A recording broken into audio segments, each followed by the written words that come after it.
Greetings and welcome back to another one of our PACM Mojo session on today, Sunday, the 11th of April, 2021.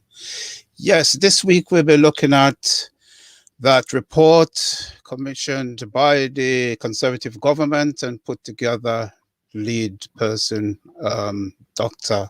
Tony Sewell. The report, I believe, was looking at disparities within ethnic minorities in the United Kingdom and institutionalized racism. So today I hope will be a very, very interesting discussion. But as usual, before we go into our main discussion, I'd like to now pass you over to Undugu Imani, who will be changing the vibrations for us. Santi Sana Ndugu. Hamjambo Jamaa. Greetings, kindred, in English from Kiswahili. Thank you very much for joining us. And we're now going to perform a ritual, an invocation called Mabadiliko ya Nishati. Means changing of the energy in Kiswahili, a form of libation where we're using our energy rather than water or alcohol to give to the all and the ancestors and to the powers, and for us to give a kind of sacrifice so that we can make a connection with them, a stronger connection with them, and they can assist us to manifest what we wish, and give us the energy and the will and the bravery to do what we need, and to of course give thanks. So this is my name is Ndugu Imani. I'm a member of the Pan-African Congress movement and an African spiritual life coach. This isn't a religion. This isn't a thing that you must do. This isn't a thing that we know that everybody in the Pan-African Congress movement does. This is a ritual that through study, through meditation, through learning from other practitioners, I've been able to put together. And this is anything that any of us can do when we feel comfortable with our practices, with our culture, with our spiritual understanding. And we can put rituals together in order to empower us and to give us a connection to our innate spiritual power. And this is something that my family and I do every day. So it's as simple as that, and it doesn't reflect on any other spiritual practice, that traditional practice that anyone does. This is just one to add to that. So if you wish to take part, please do. If you don't, that's absolutely fine. It's not about coercion. It's about feeling comfortable and feeling confident in our culture, in our way of life. But if you do, then everything that's said is on screen. It'll be also translated into English from the Kiswahili. So not only are we doing a ritual to invocate, but we're also teaching so that we can become comfortable. Because no use me here speaking in Kiswahili and no one else understands, and very few people understand me. I might as well be in a Catholic church speaking Latin. So it's for us to come together and perform together, okay, as we become more familiar with it. Okay, so, and I'm going to share my screen.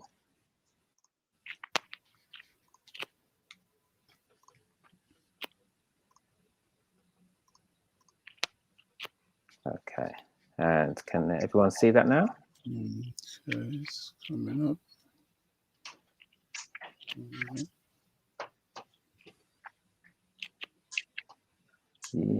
Yep, everyone can see it.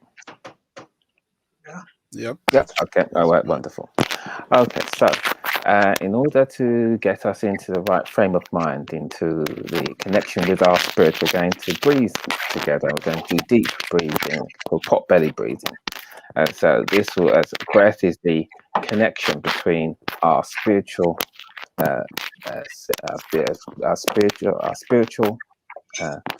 entity, our spiritual being, and our physical being. It's the bridge.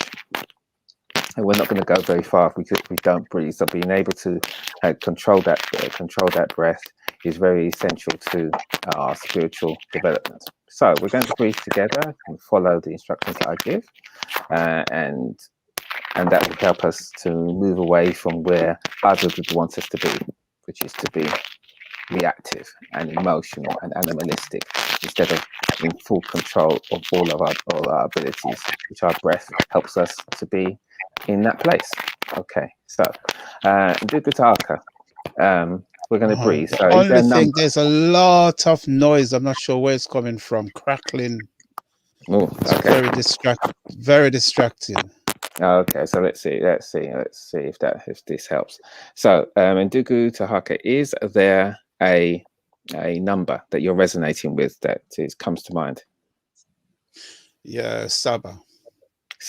Okay, Saba for 7. So 7 is for wisdom, seeking, and truth, and intuition. Okay, so we're going to breathe together 7 times.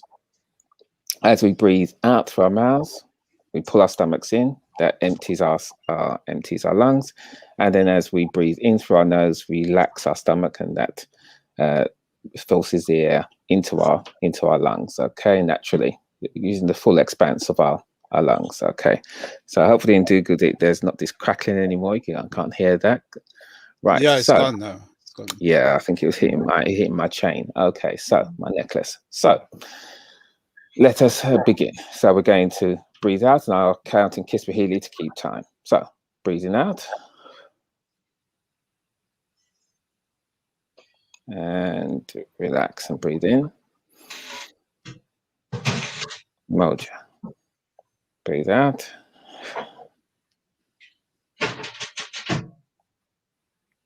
Relax. Breathe in. Mbili. Breathing out. Pull the stomach in. Relax. And breathe in through the nose. Tatu. Breathing out.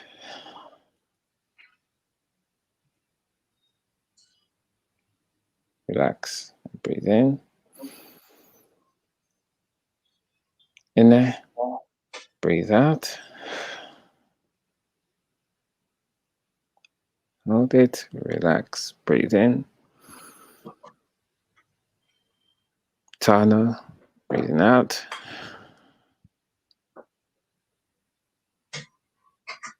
Sita. And relax. Breathe in. And final, breathe out. And relax the stomach, breathe in. Saba. Okay. You can open our eyes. And you can follow what I say on screen. And so I'll begin. Kubadilisha nguvu sasa tunawashukuru wote. Mamlaka na mababu. Kuuliza kwamba tuna uhusiano wa karibu nao na kwamba watasaidia katika kuonyesha malengo yetu. To change energy, we now thank the all, the powers and the ancestors, to ask that we have a closer connection with them and that they assist us in manifesting our objectives. And in order to do that, and in order to share our energy with those powers, I'm going to ring this triangle chime. Spirit tells me 4 times. As we do, we continue to breathe. We allow the energy of the vibration to go around us, through us, and over us. We use a vibration because we're the same vibration as the original vibration, the creator, the all. And as we do, we focus upon that, resonate with that, so we become in unison, resonate with space we're in. Open up our third eye, our pituitary glands, open up to the all, universal consciousness, and connect with each other wherever we are. Okay, so I'm going to begin. And I'll count it for Haley to keep time.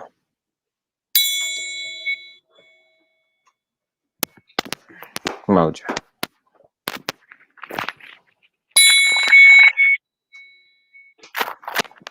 Mbili.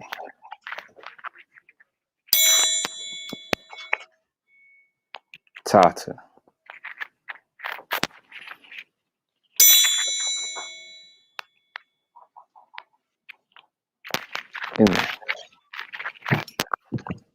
4 is a spiritual quantity for foundation, for stability, growth, and help and abundance. So now we continue with the rest of the invocation. So I will say together, Sisi ni kitu kimoja. But I begin. Ninaomba ya maomba awote. Sisi ni kitu kimoja. Sisi ni kitu kimoja. Ninaomba ya nebacha. Sisi ni kitu kimoja. Ninaomba kanuni na nguvu ya mamiwata. Sisi ni kitu kimoja.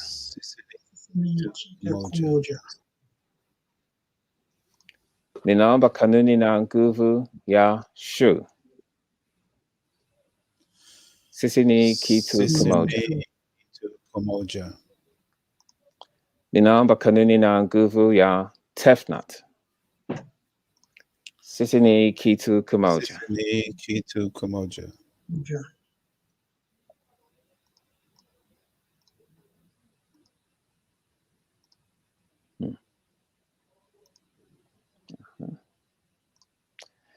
Ninaomba kanuni na nguvu ya nat. Sisi ni kitu kimoja. And on to the Paut Neteru, the spiritual science to improve the human being, and by doing that, bring all of existence into balance. Ninaomba kanuni na nguvu ya geb. Sisi ni kitu kimoja.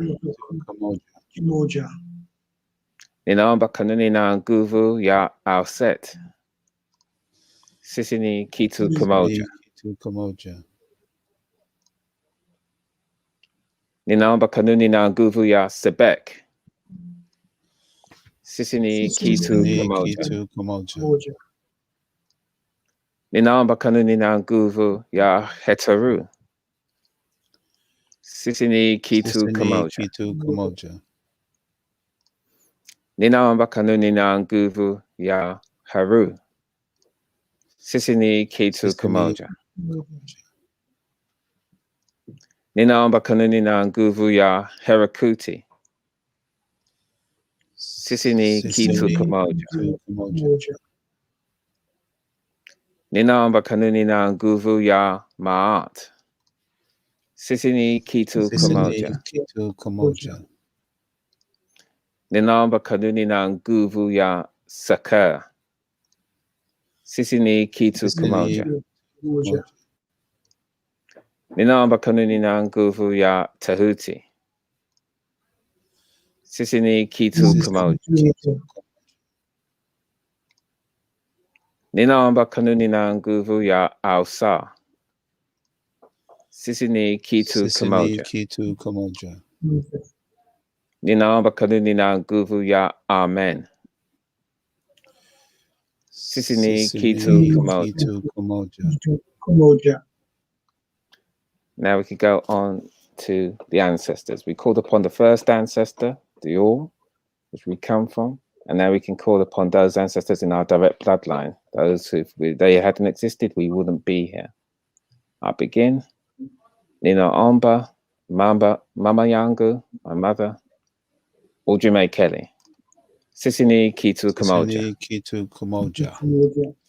Tafahali, Jamal, please. Yeah, Nina Omba, my Baba Ya, my mother Iselin Rattigan, my grandmother Ruth James.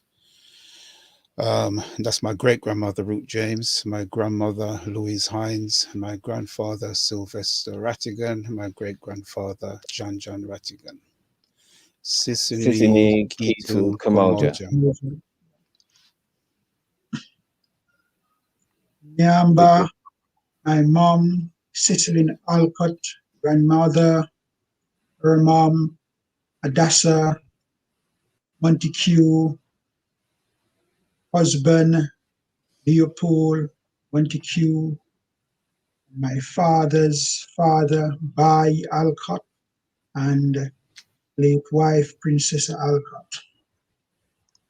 Sisini Kitu Kamoja.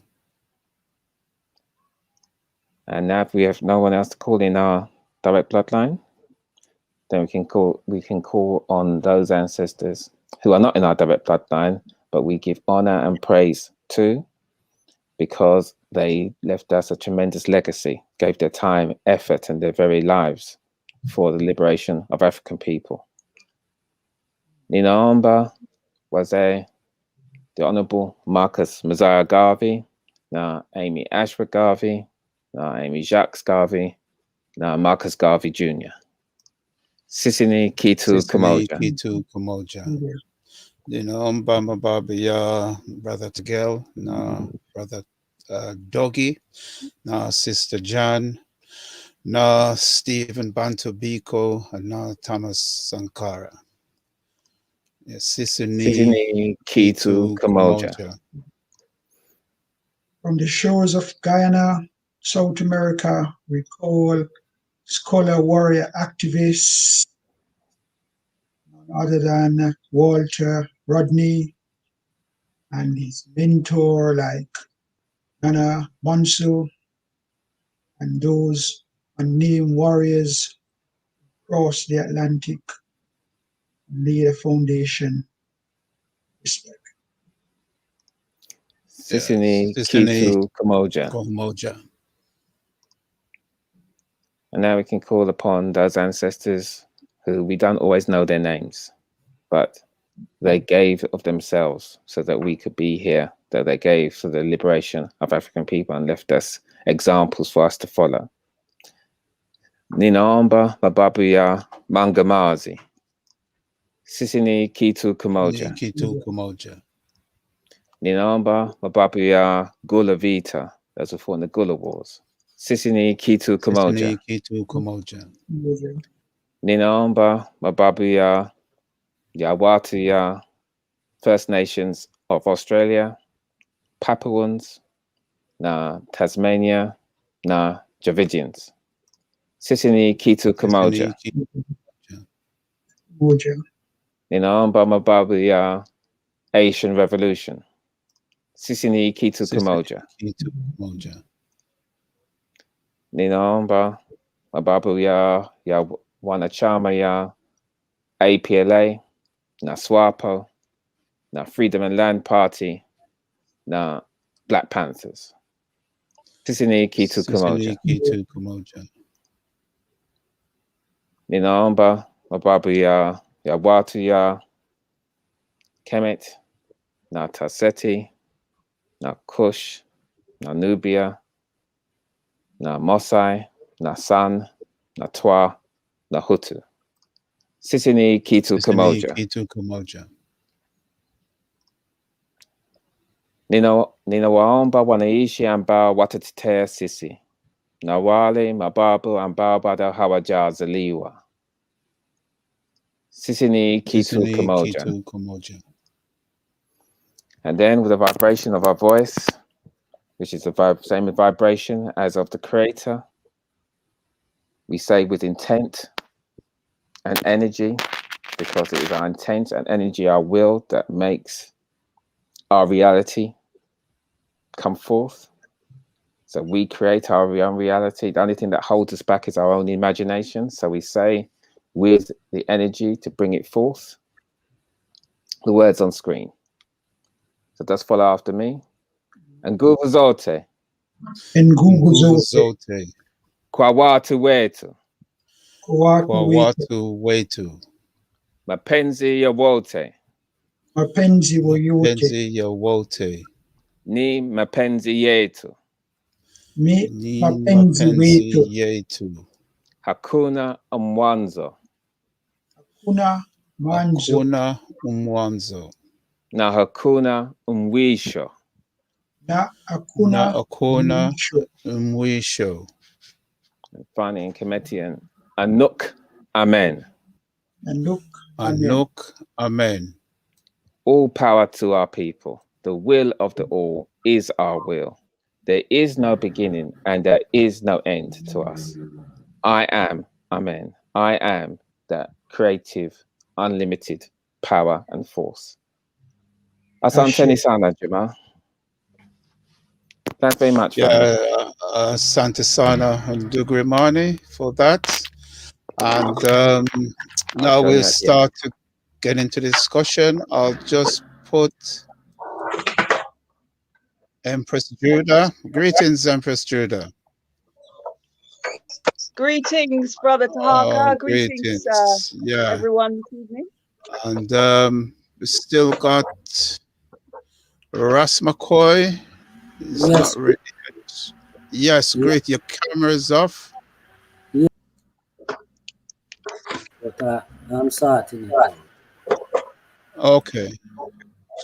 And Elder Pepperkai will be with us shortly. Yeah, let's see. Yes, Elder Pepperkai is up. All right. Yes, that's good. So, this week discussion, hold on, I'm just getting a bit of feedback. I don't know who's, okay.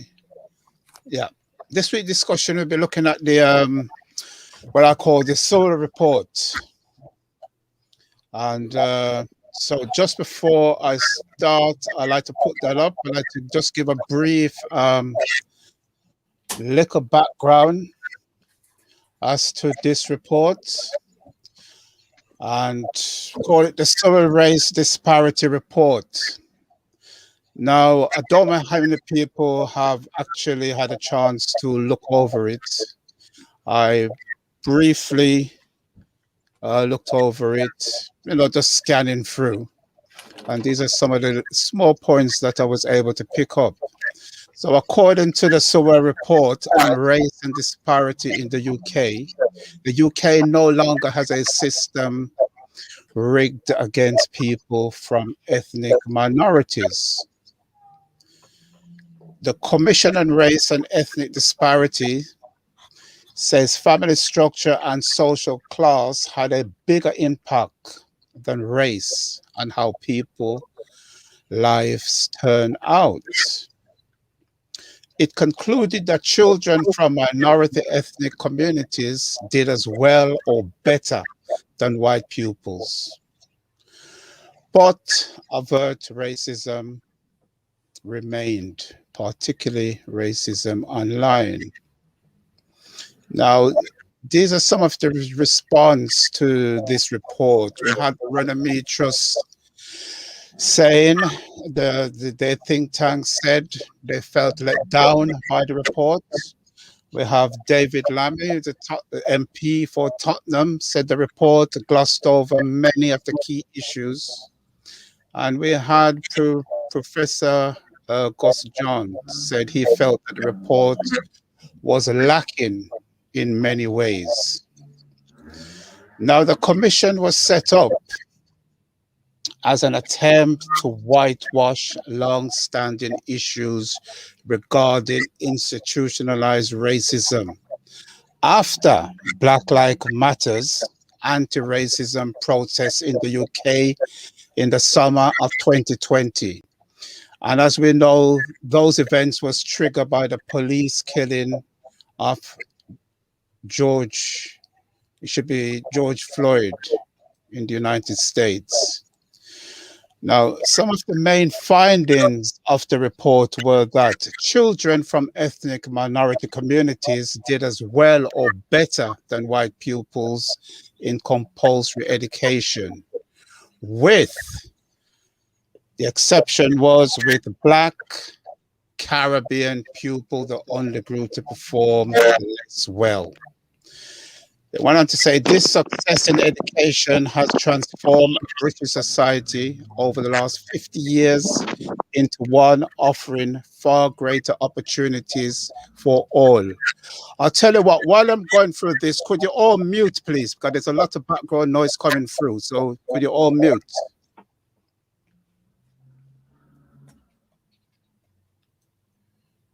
They also said that, yes, somebody is not muted. They also said that the pay gap between all ethnic minorities and the white majority population had shrunk to 2.3% overall and was barely significant for employees under 30. They also said diversity had increased in professions such as law and medicine. He also went on to say some communities continued to be haunted by historic racism, which is creating deep mistrust and could be a barrier to success.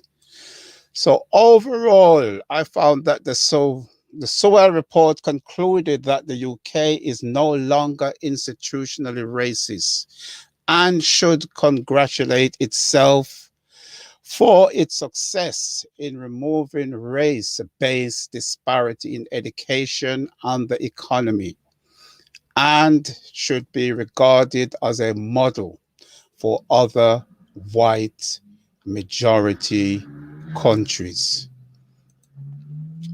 So there we had just a small synopsis of the report. So what I will do now is go around to each person in turn to give their view, what they got from report.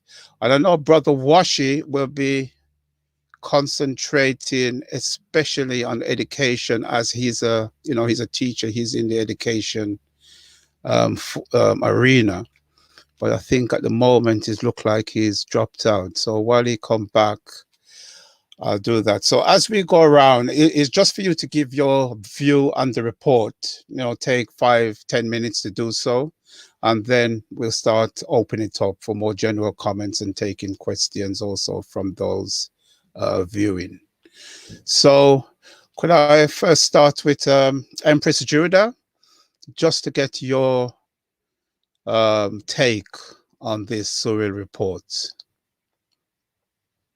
Empress Judah, can you hear me?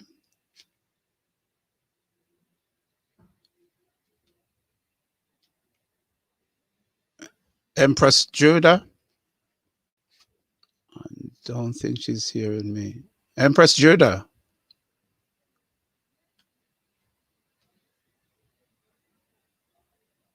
Hello?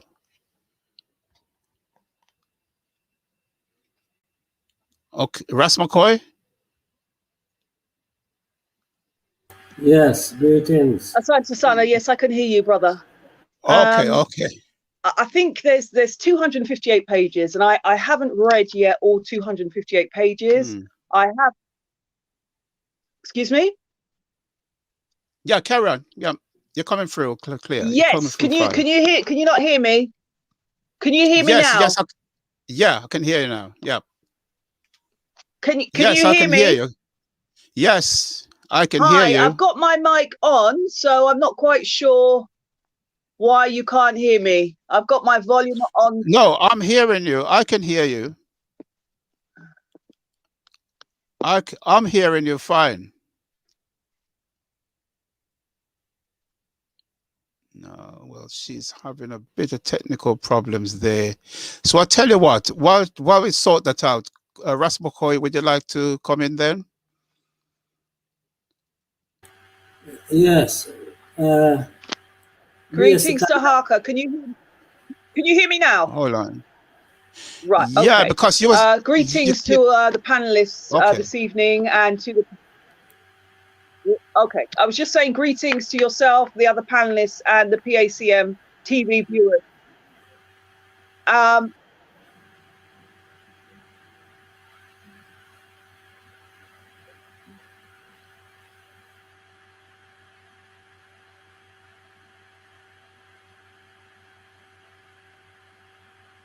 Hello? No, it looks like she's frozen.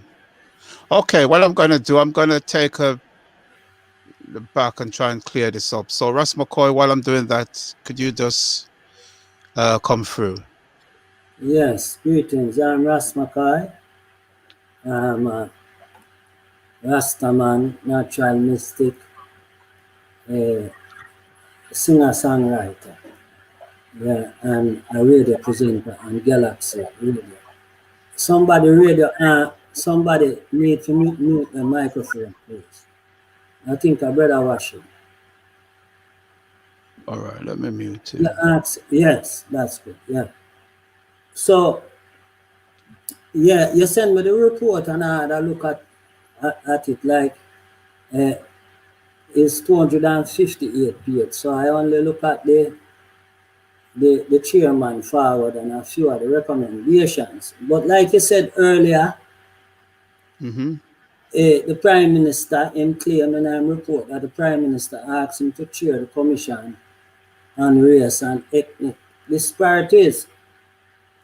And them come up with a report where it actually claims that there is no such thing. So this begs the question, why did the Prime Minister ask him to do that? Why were the people in the streets of London and Bristol and all over tearing down statue? Is this an illusion? Him claims it was all about perception and him refer to Lincoln Kwesi Johnson, who talked about the revolution of the first revolution in the 50s stroke 60s and then the 80s stroke 90s. And him claims that this is the age of participation. You know, and him claims most of this racism, like you said, is based on mistrust. You know, but basically, this was a typical divide and rule situation where they not only divide the continental African from the Caribbean African, but they never even classify the Caribbean people as Caribbean Africans as African and classify them as Caribbeans. Yet them distinctly talk about Sri Lankan and Somalia, East Indian, Asian. So they have these people, these other Indian groups. Because basically when I look on the makeup of the what you call it, the panel or the commission, they were based upon all members of either members or commanders of the British Empire. All those who did were subservient enough to get some kind of accolade to make them look like they were a good British. And apparently, I don't know what type of life Tony Sewell lives as a CBE, but I know that he, from the time he was writing for the Vice newspaper, he never lived in the world of other Africans. You understand? He never lived in the world of other Africans. They touch on the family structure and claim that the family was important, played a very significant part, but he never claims that it was the racist people who caused the breakdown of the family, particularly black family, from the days of slavery with the Caribbean. You know, they never claimed that this was mashed up, and when we come here, we experience that, and our family structure continued to break down and break down. The success him really talked about was with the Indians. You know, really the Indians him talked about who people refer to as Asians nowadays. People, Indian, when I say Indian, I mean Indian by race. Them come from India, Pakistan, Bangladesh, Sri Lanka, and them also put in the Somali Indians who live in Somalia and East Africa like Kenya, Uganda, and so on. So this man and the rest are the coroners.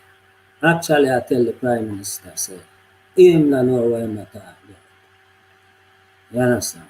And like you refer to it as a whitewash, but it's, them couldn't get a white person to write this report, so they had to get some people who Malcolm X were described as house Negroes to perform this task. You understand? Because when we look at the condition what we face, right? we don't know what them talking about, that everything is hunky-dory, because everything is not hunky-dory. Otherwise, black people and white people wouldn't be in the streets of England a fight for a betterment for black people. And even in the same report, it shows that black man or black males especially is 24 times more likely to die from homicide than them white counterpart. Never talk about the other figures them are more likely to stop on the street and also. And that report also talk about them promote stop and search, and obviously you know this racist police what them have, right? But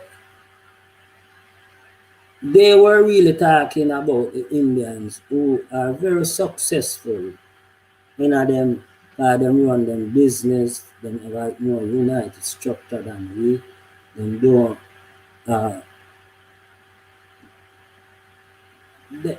them have them think together, let's put it this way. And they are not attacked by the system like we, because when them come here, them get attacked, and we did defend them. Now them business develop and them nice and strong, they have them Green Street, them South Hall, them this and them that. Them what do you want to Alcata and them Ealing Road, and them have all their communities now, and them strong and they're doing well economically. And them have serious representation now in the government at high levels, including the Chancellor and the Home Secretary. You understand? The black people has never had that. Black people come here before them too. Black people never have them high level of representation, especially, you know, in a these positions. But barring that, the ordinary black man in the street, because this Black Lives Matter thing where them did talk about was Black Lives Matter. But this report is a what them call it? BAME report. BAM. Yeah, BAME, yeah. yeah. It's a BM report. It's not a black people report, which was what the whole riot was about. Nobody that never did that claim say police was abusing India and Bangladesh on the street and London and Bristol and Birmingham. Nobody never did that claim. You understand? You know, nobody was claiming that. They were claiming this thing started a brother in America, like you said, George Floyd, and now it spread over here because we have the same, we get the same treatment like those in America. Only that, when it comes to hiding their cruelty, the British are very good at it. And the type of racism that we experience in Britain is not the same as what they experience in the United States, where it's open and blatant. These people will laugh in your face. Yeah? Will laugh in your face. All right. So we'll come back round because I just wanted like a quick introduction. Yeah. And then, you know, for everybody to get a quick. So just wind up, say, take the next 30 seconds, and then I'll go back to Empress Judah and see if we have any better luck. Yeah. So these people will laugh in your face and make you feel like you and them friends while they stab you in the back and claim say you're not looking. Well, it don't look like Tony Sewell is looking, because he don't even think so in black. Okay.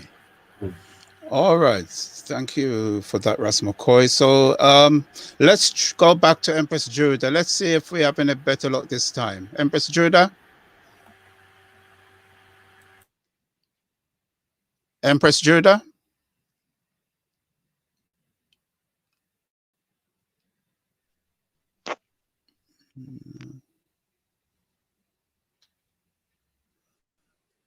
Empress Judah, can you hear me? No, don't think. Okay. All right. While we're trying to, Empress Jurida. No, for some reason she's not here. Okay, Brother Washi, can you hear me? I think you're muted. Certainly.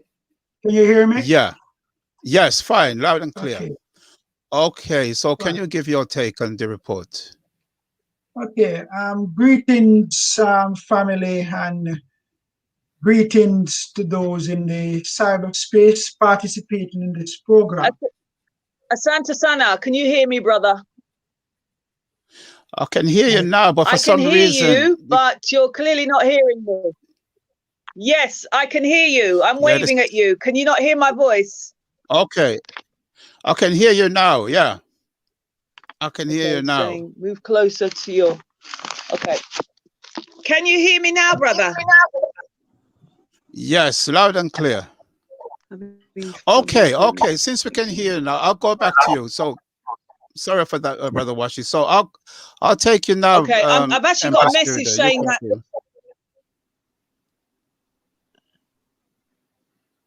Oh.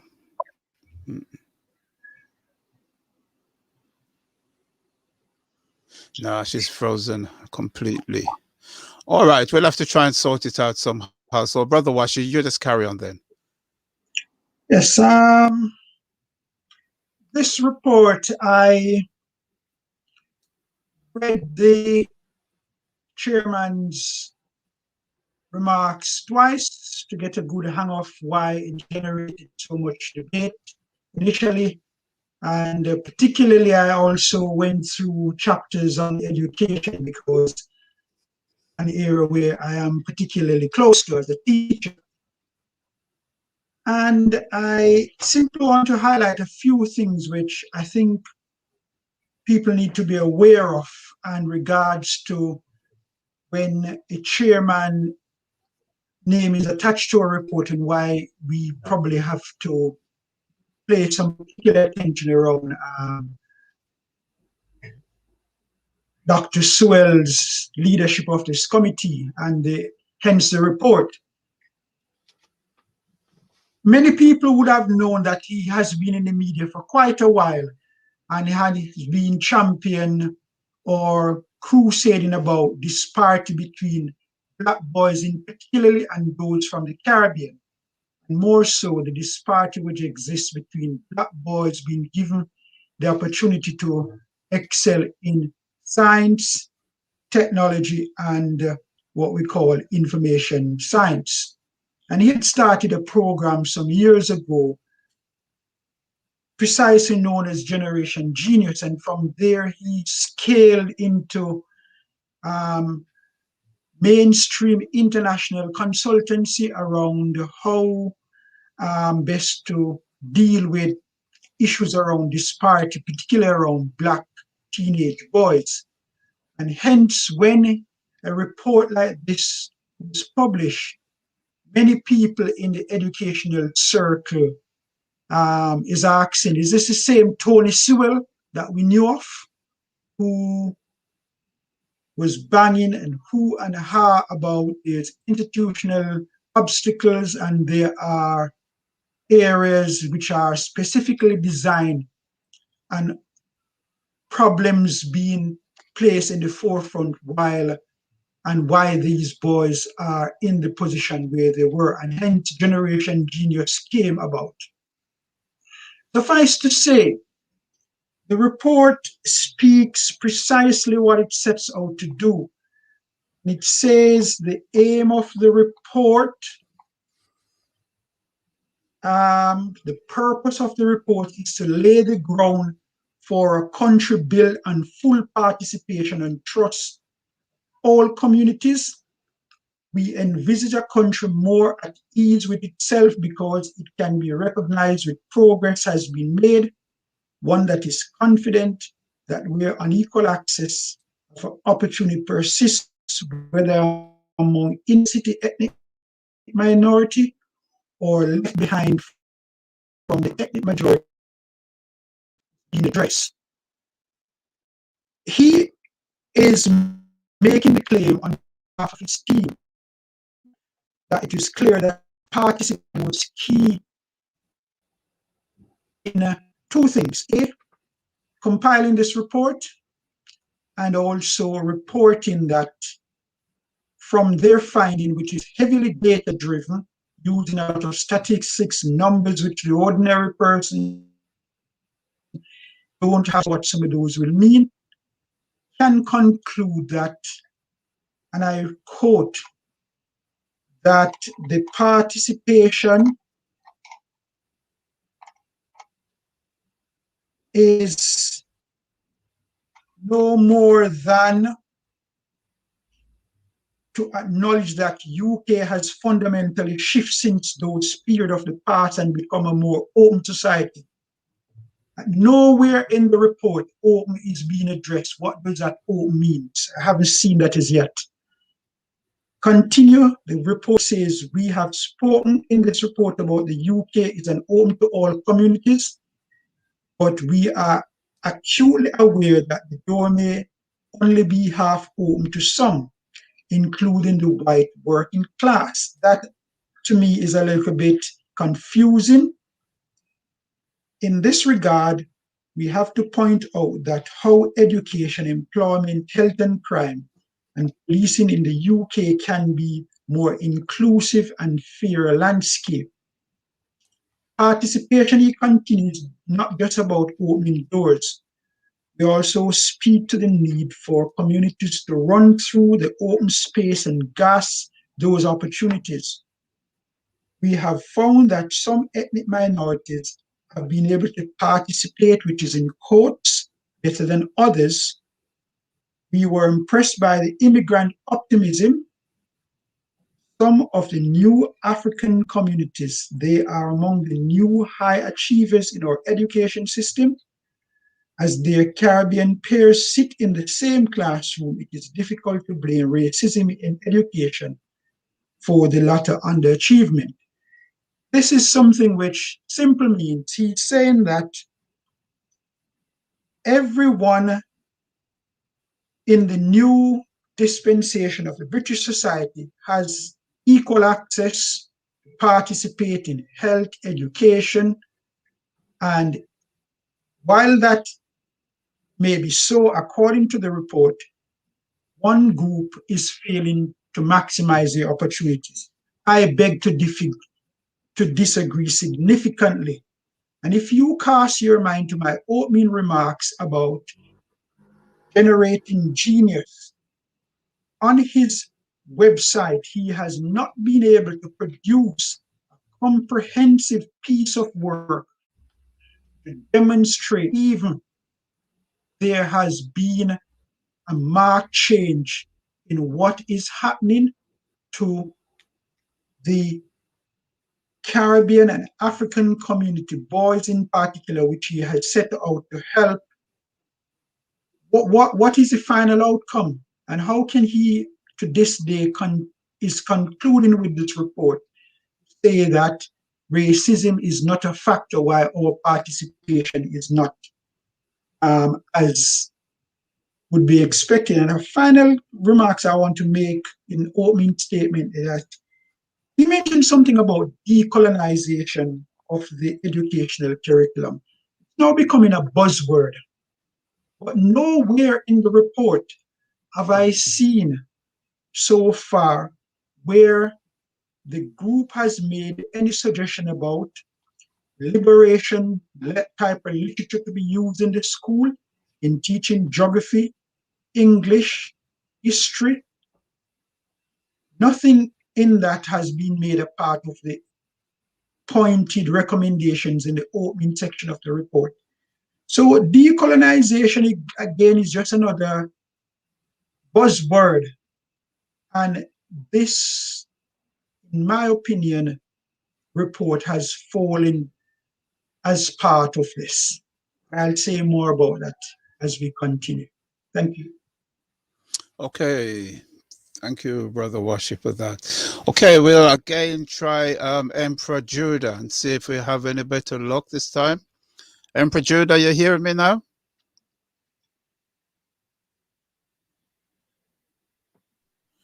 Emperor Judah or Empress Judah? No, seem to be having some problem with her sound. Okay. I All can right. hear you loud and clear. Oh, that's good. That's good. So yeah, I can hear let's you. hear your let's hear your take on the report now. Yeah, I don't know what's going on. I can hear you. I don't know if you can see me. Yes, I can hear you. Yes, we're hearing you. We're hearing you clear. Cam, we're hearing you. Can you hear me now? Yeah. Yes, very clearly. Okay, I don't know what was going on, but I was waving my paper. I don't know if you can see me. Okay, good evening, brother, and good evening to the rest of the panelists. Extremely important. Extremely important conversation this evening. In terms of the actual the report itself, I've had a look at the report.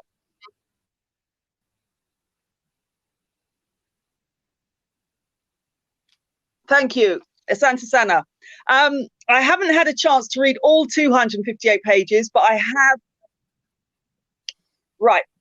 I was just saying that I haven't read all 258 pages. Obviously, I've looked at the report, and it's my intention to read all 258 pages. But certainly there is this initial sense that if we look at the history of the Black presence as the so-called Black British children born of the Windrush generation, not terms I'm particularly in agreement with, but in the context of a response to Tony Sewell and the commission, it's clear from the report that there has been no progress since 1978 when that banned film, I'm sure all of the panelists tonight and yourself, Brother Tahaka, if we think about Black Britannica, all right, that film in 1978 was dealing with racism and immigration in the context of Black youth, right?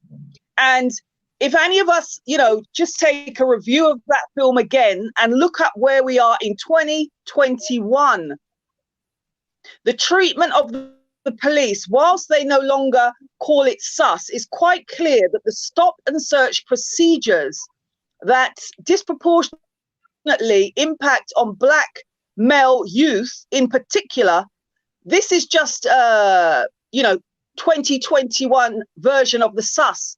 Okay, so I say that to say this. If we look at the other areas in terms of, they're talking about this thing about Caribbeans don't do as well as other minorities. We see clearly this divide and rule, the thing that they're expert in doing. So yeah, there's a lot to scrutinize. There's a lot to criticize. And without a shadow of a doubt, there's no way on this in the UK, much less, it being recommended around the planet, that we can agree with what Tony Sewell has said. It's a massive injustice. It's an insult to us that have been, campaigning without government assistance to make it known that racism in the UK exists. So I welcome and I'm grateful to the Pan-African Congress movement having a very timely and important conversation so that we can begin to formulate, another effective response to institutionalized racism in the form of a black face, Tony Sewell, and the other cronies that were with him, with the one white face that was there as part of that commission. That's my initial opening remarks. Asante Sana. Yeah, Asante Sana and Press Judah. So now I'd like to turn to Elder Pepperkai just for his brief take on the report overall. First, let me greet my fellow panelists. Unlike all the others who have made the opening remarks, I haven't read the report, but from what I know of it, I haven't missed anything. For the simple reason that we've got to ask ourselves, who is Tony Sewell? And as Brother Washington made quite clear, that this man swing from one side of the fence as it suits him and as his paymaster called him to perform. And really, it's a question of, and when we look at it, it's a cancer of betrayal. Because here is Tony Sewell, not too long ago, look at your condition and see the great disparity that affect our young people in the education system in this country. And he makes some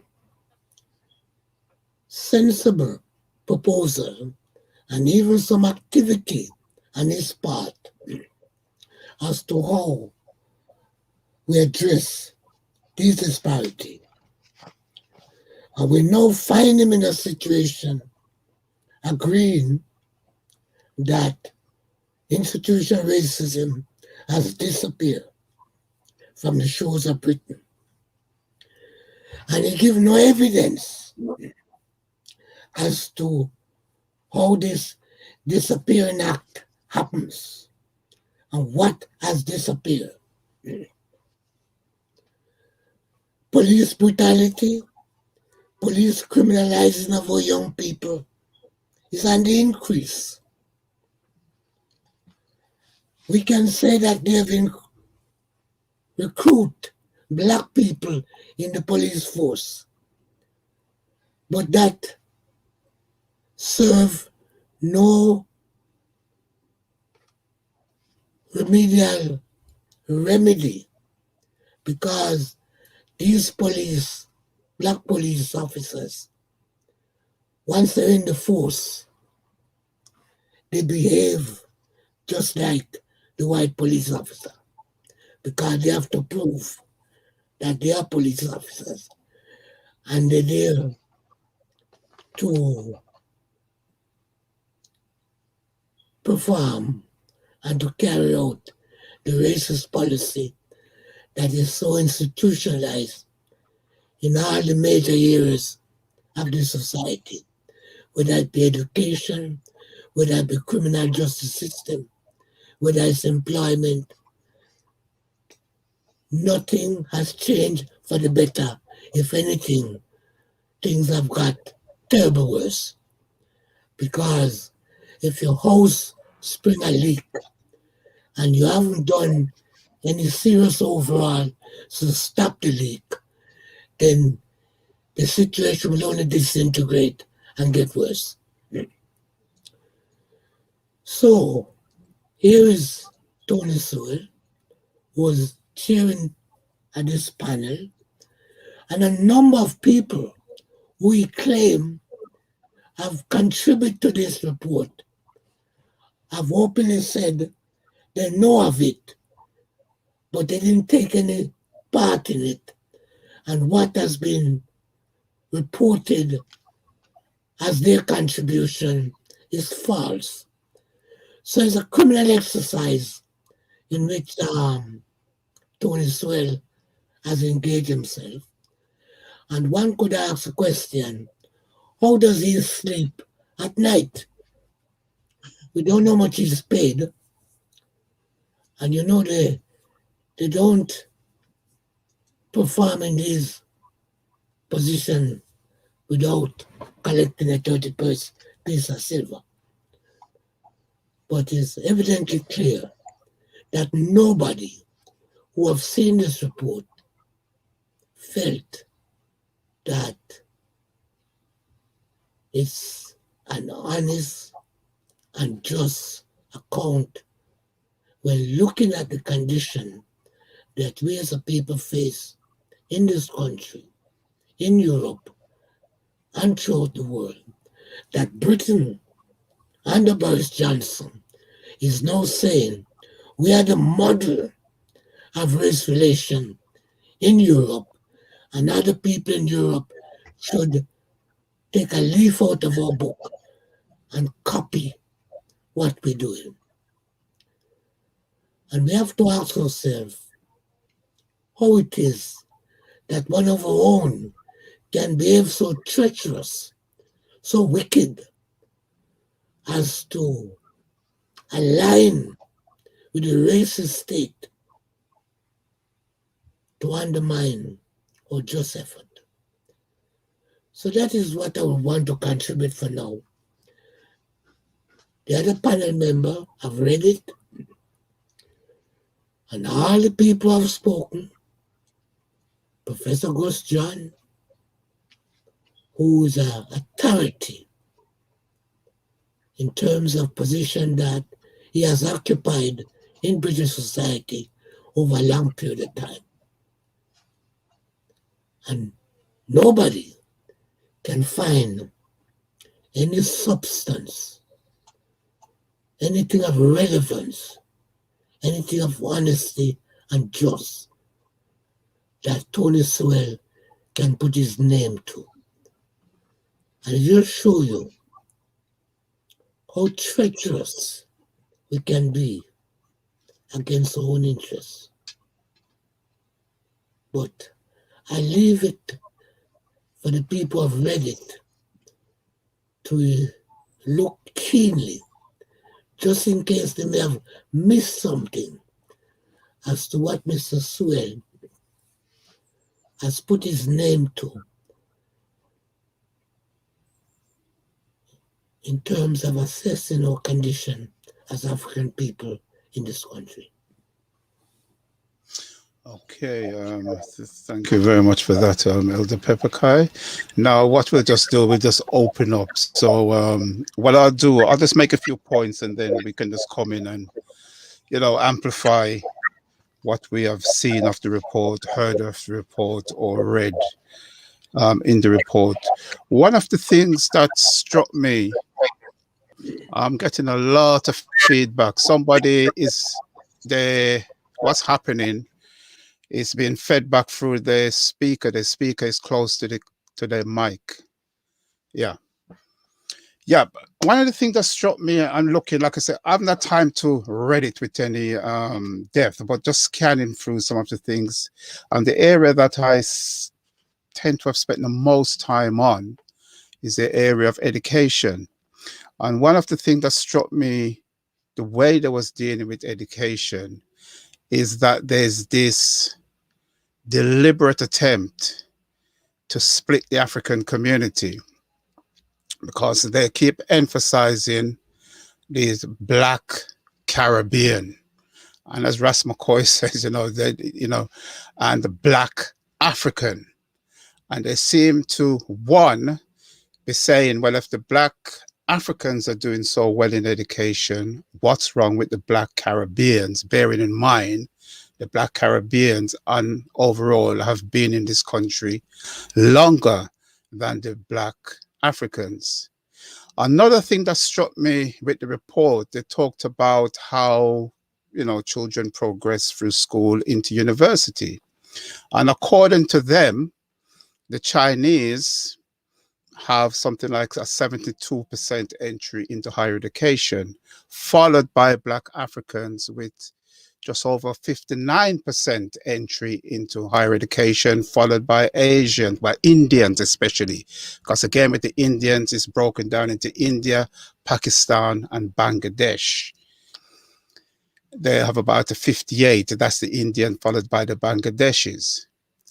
Now, what struck me is when you look at the part on employment,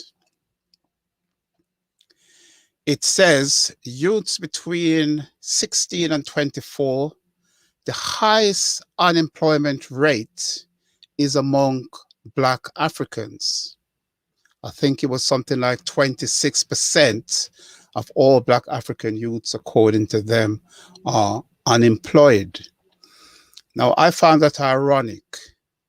That one of the largest take-up of higher education, getting into university, and yet they make up the highest unemployment in the country.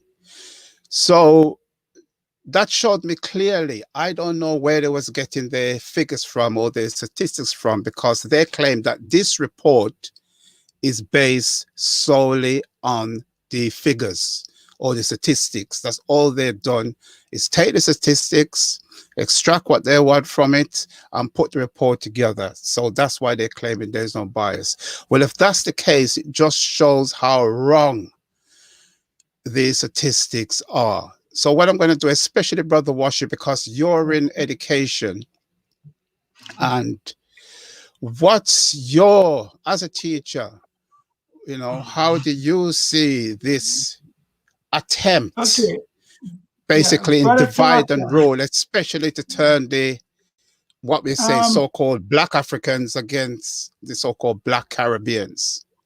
Okay, let us deal with that and the numbers, right?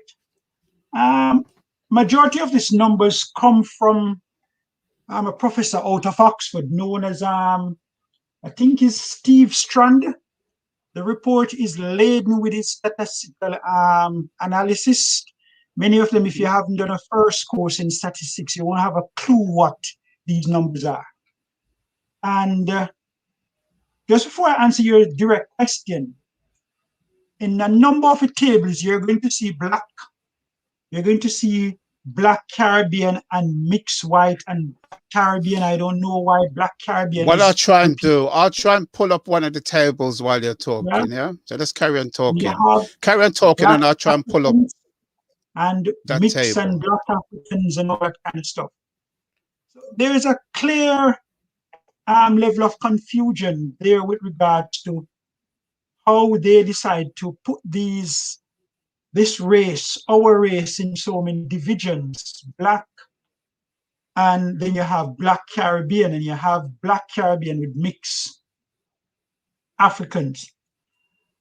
My experience across the board in UK primary schools, high schools up to A levels, and FE colleges, there's a marked disparity with the numbers coming in the classroom in terms of abilities and exposure to a former British education system and how they perform. Let me say what I've experienced across from the continent. Nigeria, Kenya, Tanzania. The students who have come directly from the continent and have gone through a generally good British influence education, the best I have seen are from Tanzania, right across from primary school up to A levels, and even FE colleges. The Nigerians are large in numbers, and therefore it may give the impression that they are the best in terms of abilities, etc., from my experience. While it is true that they are largest in numbers, and also that they have been very, very upfront in coming across, like Caribbean students, that education is absolutely important, they tend to overshadow the Caribbean because they are larger in numbers in the classroom, and even foremost so, they have more teachers in the system than across the board than those from the Caribbean. So there is this notion that the Nigerians are doing extremely better across the board from most of the people who you will speak to, but I don't know if the numbers add up to that. When you look at those coming out of Kenya, especially those who are coming straight from Nairobi, they have been doing fairly very, very well, particularly many of them who have gone through state school system that have a large influx of expatriate teachers from this country and the United States. So they have come here and they have done very well. Caribbean, like where I'm from, there has always been a bias towards the geography of the Caribbean scholar in this country, and particularly the Jamaicans have taken a bad reputation for being interested in education, doing well at it, but the earnestness for which they knew the Jamaican education system has influence and is known for, once they come into this country, it is not being displayed with the fire like in back home. And one of the underlying reasons I think for this is that Jamaican students are very upfront. We have been taught to be very articulating in the way how we address ourselves, our elders. And sadly, I have spoken to people who have been here from the Windrush era, those who have come with that type of attitude. You know the answer already. You are A, you're aggressive, and 2, you are out of your depth. What that has done to the Caribbean students, many of them, it has pushed them in the backwaters of learning. The present health minister in Jamaica, Christopher Tufton, he studied here in Manchester with me. And when his children were with him, he got a job here in the university. And because of his children, he went back. What was the reason? His children were crying that what they were learning here in British primary school, they have covered that 2 years before, and trying to work with the teachers to say, you know, we've done this, miss, it was seen as being arrogant. And this is nothing new. If you go through the documentation that characterize African Caribbean students in this country, we don't have time to talk about the report about making educational subnormal students. We don't have time to talk about this afternoon. But that has never gone away, in my opinion. And in Sewell's report, I think what he's also trying to do is to rehash this. That look, people from the Caribbean has and is never showing the interest that people from the continent has been showing in their children's education. And I beg to differ. And he owes the Caribbean people an apology, and especially for somebody who has brought back boys to the Caribbean, to expose them to an orientation where people are proud to be professors, where they are seeing people who are highly trained and behave with humility, with the knowledge and the expertise. He has made a fundamental error, which, if it's not deliberate, and yet this report speaks about including families as part of the findings. And I may just want to pause in saying that prior to this report coming out, and even before the panel was put together, the MP for, his name just missed me, the Guyanese MP in the Labour Party, what is his name? The black, he championed part of the PR for the Windrush problems. David Lammy. Lammy. He was against this report, this panel being put together, because he says in a short way that it was going to be a waste of time. It was going to create more controversy than anything else. And for some reason, because it was convened around the time of the Black Lives Matters, which has no ideological remit, I'm not sure who they represent, in my opinion. When this report was pulled together, many of us, like Brother Papakai had said, we are not going to be stunned or probably learn anything new coming from how and the reason why it was put together. Okay, so I don't know, anybody else want to come in? Well, you don't have to stick to education. Whatever is on the report, I know it dealt with employment and various other areas as well. So we can also bring those out if you have looked at those. Yes, Tarak. Can you hear me? All right. Yeah, man. Can you? Yeah. Well, like I said, the whole idea of the report was never to deal with the issue of the Black Lives Matter thing.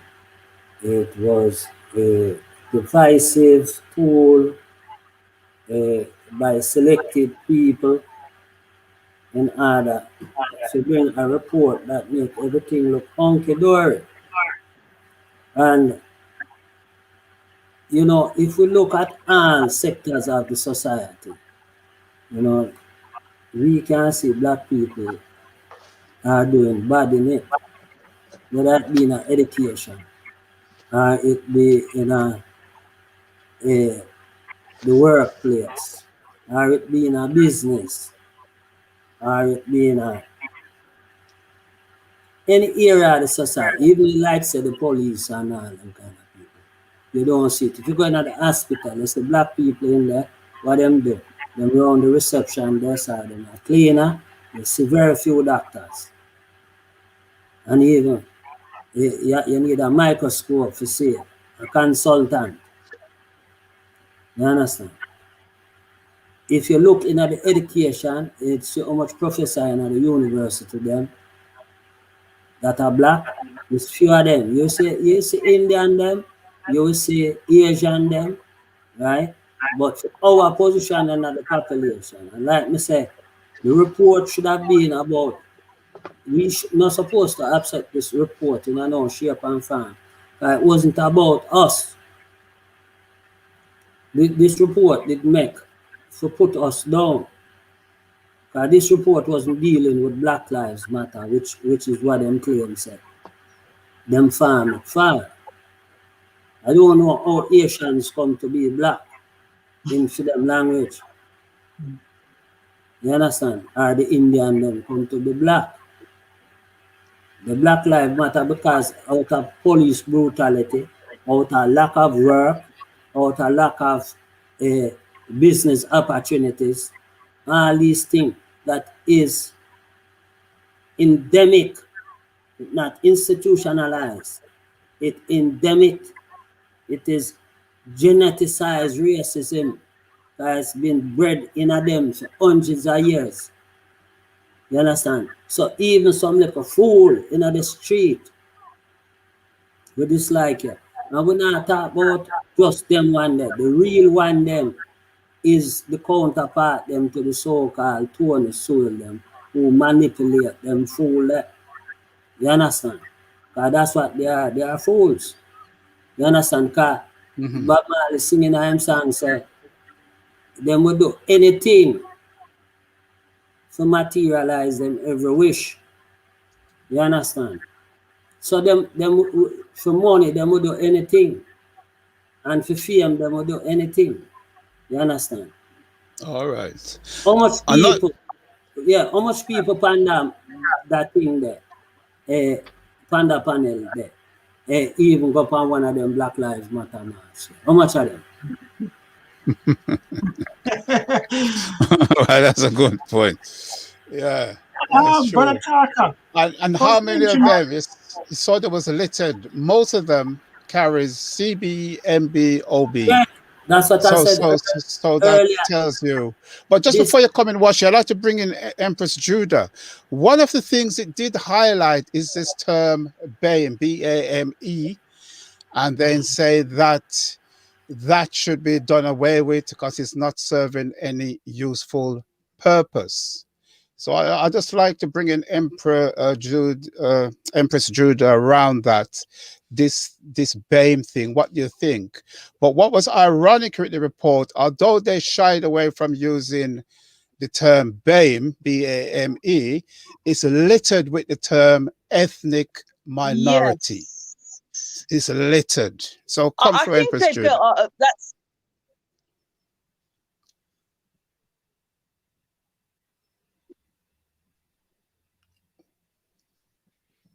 Yeah, your sound's gone again. I don't know if you can hear me. Empress Judah? Yeah, I think there's a serious issue for many of us as Pan-Africanists with this, and I think ordinary so-called Black British citizens. I think many of us don't like the term BAM or BAME or whatever they call another racist. Sound's gone again. I can hear you. Can you hear me? Yeah. Keep talking. Keep talking. Yes, we can hear you. Yes, I can hear you loud and clear. Yeah. I think I may have to leave and then return because I can hear you, but clearly you're not hearing me. No, we're No, I'm hearing you. hearing you. No, we're hearing you. Okay. All right. So let me audio.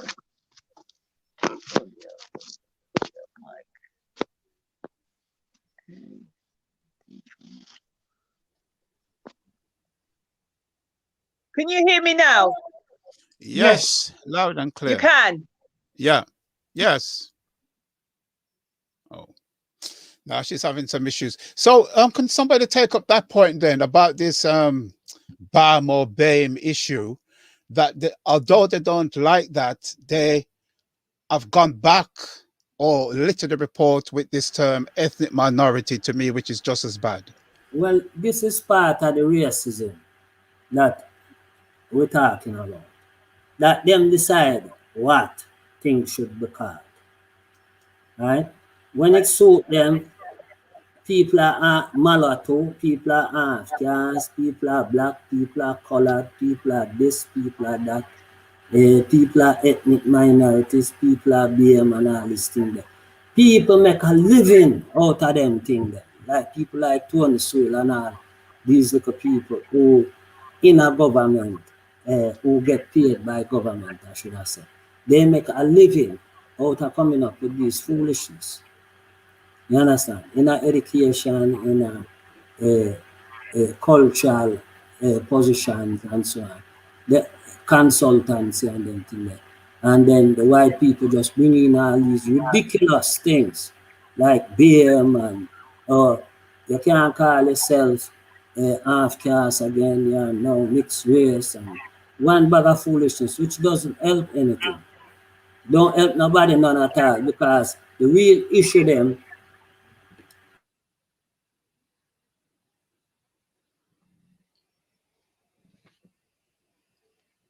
Hello? Erasmus caught him gone as well. So I think it's only Brother Washi and the Pepper Kai that's... Can you hear me now, Tahaka? Yes, I can hear you, yeah. Okay, thank goodness. Okay, yeah, you were asking about the BAME word. Yeah, that's and right. my response to that is that many of us as Pan-Africanists, we don't recognize that. And I think some of the ordinary so-called Black British also don't like that term. But it's a continuum of racist white society labeling people Africans. And any race of people, but because we're talking about ourselves specifically as Africans. So that probably is one of the few useful things that we can constructively say that may well be a positive for us, but we have to make clear to them how that should be used. If we take, for example, their so-called census and how I think it was Sister Jande from the Reparations Committee said that we should, if we are going to respond to that, use the word African and spell it with a K. So, you know, the idea of them removing it, I think, is more sinister. However, the attempt to remove the word BAME means that you have an unrecognizable mass, minority mass, i.e. what they refer to as ethnic minorities, which then allows them to just put together in one piece you know, the non-whites, and that could be anyone that, you know, could be Indian, Pakistani, whatever. So it's really just, I think, an opportunity for them to remove blackness from the landscape. And I'm sure if we were to turn around and say, well, we're not happy with BME, which many of us have been saying for some time anyway, and consult with us, Tony Sewell, and your commission, what would be a recognizable term, then, you know, that would be an example of that commission.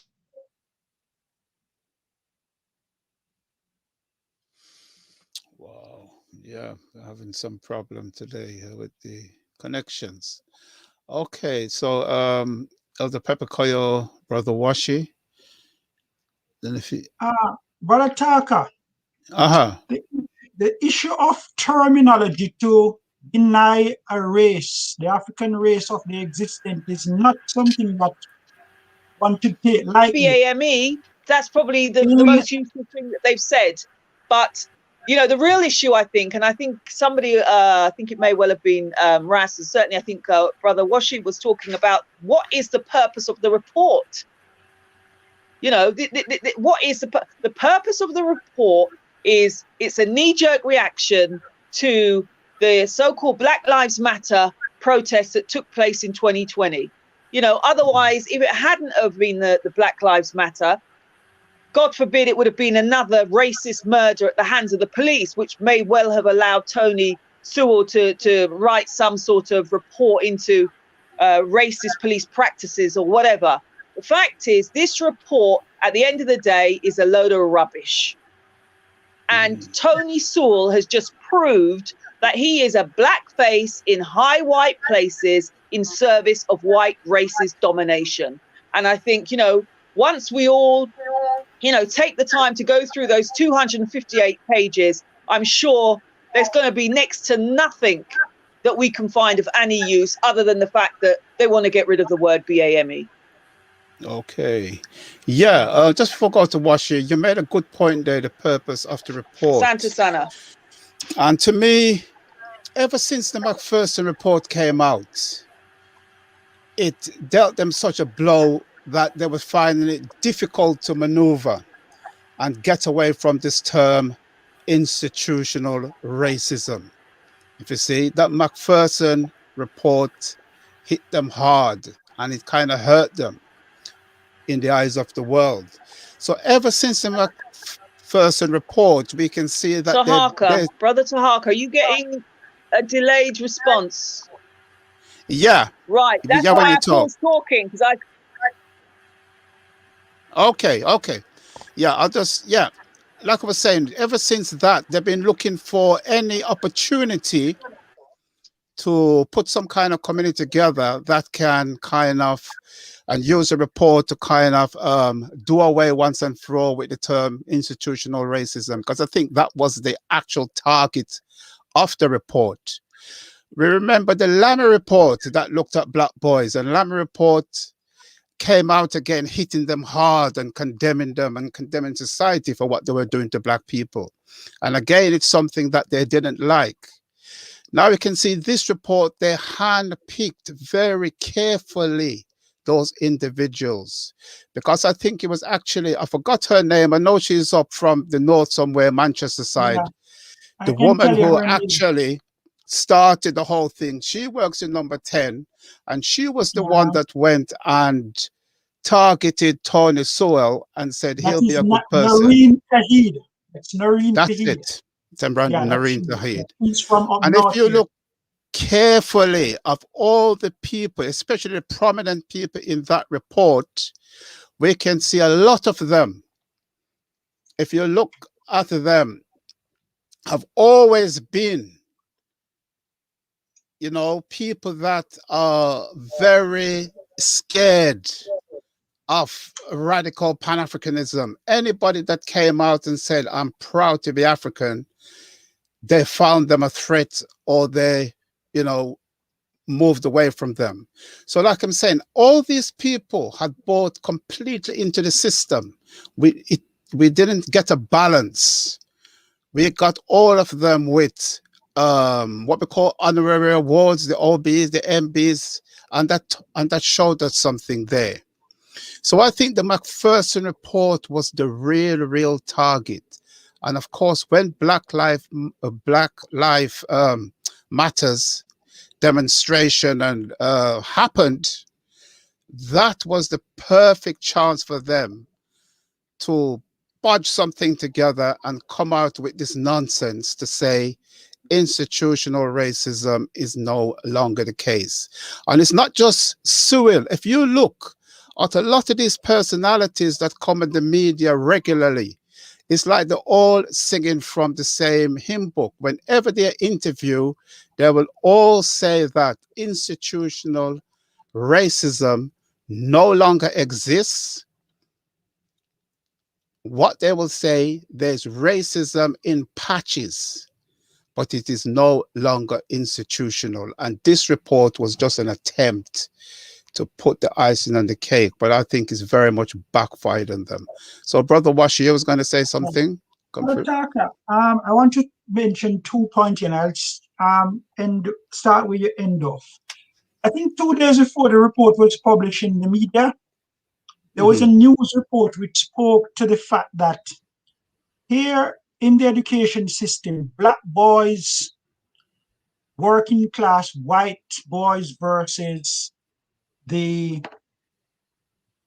natives, white boys, they were doing far less in terms of achievement in the schools, but yet when it comes to jobs, those boys exceed the black boys by far. How do we answer that? And yet this report is speaking that there's no institutional racism that exists. It has not addressed issues around those. And that was something that was actually on the news and it was running throughout the day. But from this report came up, that has just dropped off. I want to get back to the issue of terminologies. The Race and Class magazine, the earlier issues in the 1980s, when this publication came out, the term ethnic minority was creeping into the British vocabulary. And it is through the work of activists here who were preaching Pan-Africanism and liberation. That term was knocked back off. It was not accepted. If you have time, I will at some time find issues of this Race and Class, because I read that publication early while I was living in Jamaica. It was something I subscribed to.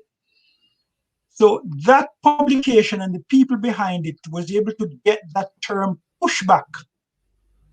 And it's slowly creeping after the liberation struggle a bit died down here in Britain and all that kind of stuff. It slowly crept back into the vocabulary and has now become a mainstay.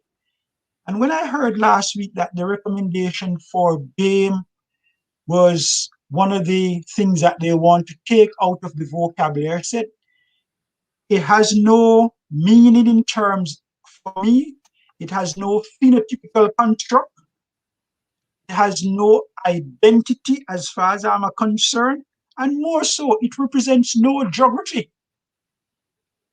And people were just using it left, right, and center. So if nothing else, if that is going to be accepted, we can at least say a part of this whitewash report has identified another construct that was being put in place to get rid of the African presence as a race of which we are proud of to be living in the diaspora. Yeah. Okay. If I may. So you want to come? Yeah, you'll come through, Rasmussen. Well, I agree with Wash there, because you want me. If you look, it used to be black and white, yeah? Back in the days when we come to England, black and white and talk about. And then they moved it to this ethnic minority. And then it come to this BM business. And them said they want to move BM. If there was a part in there where them say the BM thing was irrelevant, like you said. But you know, from the education point of view, me grew up in a Jamaica. And we left them when we about 15. And the education system there, all 55 in our class, and them are better than the student them over here. Also, when you go back there now, you will find the Caribbean youth them in Jamaica doing very well. Only for high school there and them doing very well in the high school. So I'm getting a feedback from somebody. I think a brother Wash. Yeah, I think you Pardon me. take off your microphone. Yeah. Yeah. If you're not speaking, just mute, please. Give thanks. Yeah. So when we are left alone to do things by ourselves, that's what it showed to me. If you go to Jamaica now, like he talk about Tufton, what she talk about Tufton earlier, or him have to move him children. In the early days, the Windrush generation, they'd have to send them children back home to get educated too. Because them try to make it look like, say, the continental African are doing better than us. But that is true of all immigrants. Because they are willing to drop them standards in order to get into the society. If you look on the Polish and the Eastern European also, this is why you hear them talk about racism, that these people are bringing down the value of work in this country. So the immigrant will always show more in the paperwork, like what they call statistics and damn statistics. Because you can do anything with statistics. You understand? Just like how the accountant can be very creative. Statistics is the most boring subject a man could have ever choose to study. And most of the time it don't mean nothing unless you want to make a trousers for a manufacturing company. You understand? Then you can use it for which one are large and which one are extra large. But this thing when them pile up evidence with this BM thing, I compare we with Indian and I compare we with that. And say ethnic minority are doing better. No. What this report has shown is that this report is racist itself, because the people them the craft of the racists, you know, and the British, and for them is how skilled they are in at organizing other people against each other, divide and rule. So when we look at now how them use, if this was a white man, the chair this a report and it's full of white people, it would have come back with institutionalized racism, like all of those in the past. But if you want to change the complexion of the report, you can't have to get people who look black to do it. Not black-minded people, but people who look black. And we know Tony Sewell from back in the 80s when him there with the Vice writing some ridiculous articles for white people, because it was most of the subscription of the Vice after a while was by white trendy people who was looking for job in the Vice. And he was appeasing that crowd. You understand? So we know, say, any man like him I got do a report like that. We are going to expect him to behave that way, because you can compare him to the character in a Django. I don't know if you ever see the movie Django, the Black Django, where what the guy the name play the part of a slave who was more white than the slave master himself. Samuel Jackson played the role. Just like what Malcolm X talked about, we sick master that a Tony Sewell for you. You understand? So what white people couldn't do, them can get a Tony Sewell to do it. Because McPherson couldn't do that. Scarman couldn't do that. None of these other people couldn't do that. Because it would have been blatant. But get a guy with a black face to do it, and it can be done. Yeah.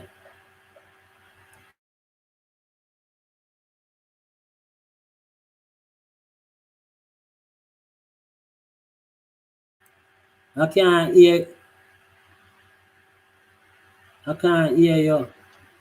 Yeah. Yeah. Sorry, I was still muted. Yeah. Still muted. Okay, I'm just going to take a few of the contributions and we can look at them quickly. He said to get rid or reduce institutional racism, you have to significantly reduce or get rid of power of government. So I don't know what you think of that point. The racism is not a government thing alone. If you go in a private sector workplace, it's the same thing. You understand? So it's not just in government. It's in all of these large institutions, and even to some extent smaller one. Them now let you in them business. The smaller one, you can't see them because them don't comply to the rules of racism. And the most important thing you have to understand about racism is that law can't do nothing about it. True. Because they make these laws all the while. But people will be people. So this is a mind thing, you know. Because this was a mind in a Star Trek, they would have said the Vulcan give them a mind meld. You understand? Yeah. So this is a mind thing where them program in the minds and for generation. So it's only deprogram, you can deprogram the mind. All right. Yeah, I just want to look at this other point by Kofi Campbell again. He said government incentivization incentivize tribalism in society as everyone tries to live at the expense of everyone else. So again, I don't know what you think of that. I mean, do you think that report in itself especially was incentivizing some kind of tribalism? Because I got the feeling definitely when it comes to these Black Caribbean and Black African, they're trying to drive a wedge. They're trying to do something. They're trying to stir up something there. And in fact, one of the authors of the report, I forgot her name. She's a member of some think tank. And seeing her interviewed, she more or less said that. She more or less, you know, when you dissect her interview, she more or less came up with the point, well, what do you expect? Black Africans are more intelligent than Black Caribbeans. I must find that interview and circulate it. Yeah, Wachi, I think you're muted. Wachi, you're muted. I don't think there was any need for this kind of racial divide to be discussed in a report like this. I share the view that the commission was a response to the Black Lives Matter situation, whereby the government got off guard with this thing, and it was engulfing the whole country. And as always, the best time sometimes to give people a breathing space to stop from fighting for a cause is to put in place a commission of inquiry. And said, once something comes out, we will do something. And the comment made earlier on that it was a knee-jerk reaction to the Black Lives Matters, I share that view. And therefore, the issue of trying to say that there is a big disparity in terms of the continental African versus the Africans from the Caribbean region, it bears no relevance to racism. Okay, Washi, while you're speaking, there's a point that come up, and you know, you've been in education, be a good person to look at it. He said, no amount of government spending will make the Black British underclass value education. It's a cultural problem. And Rasmo Cohen Pepper, I'd like to speak to that as well. I mean, what do you think of a statement like that? What? The one on the screen now? Yeah, it's on the screen. No amount of government spending will make the Black British underclass value education. It's a cultural problem. Uh-huh. when I came here straight to university, I was asked a question at the interview. And I didn't know much about the society more than what I read in the paper. And the question was, why are the Black people who were born here not in the universities and even taking up positions in FE and higher education? And I said to the lecturer, I don't have any idea. And he began by telling me that he is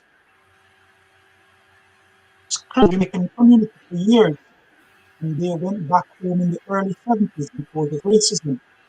And he further said that his reading has to do precisely because of how the police has treated incoming generation and their immediate offspring, and they have seen education as part of the establishment, and therefore they stay away from it.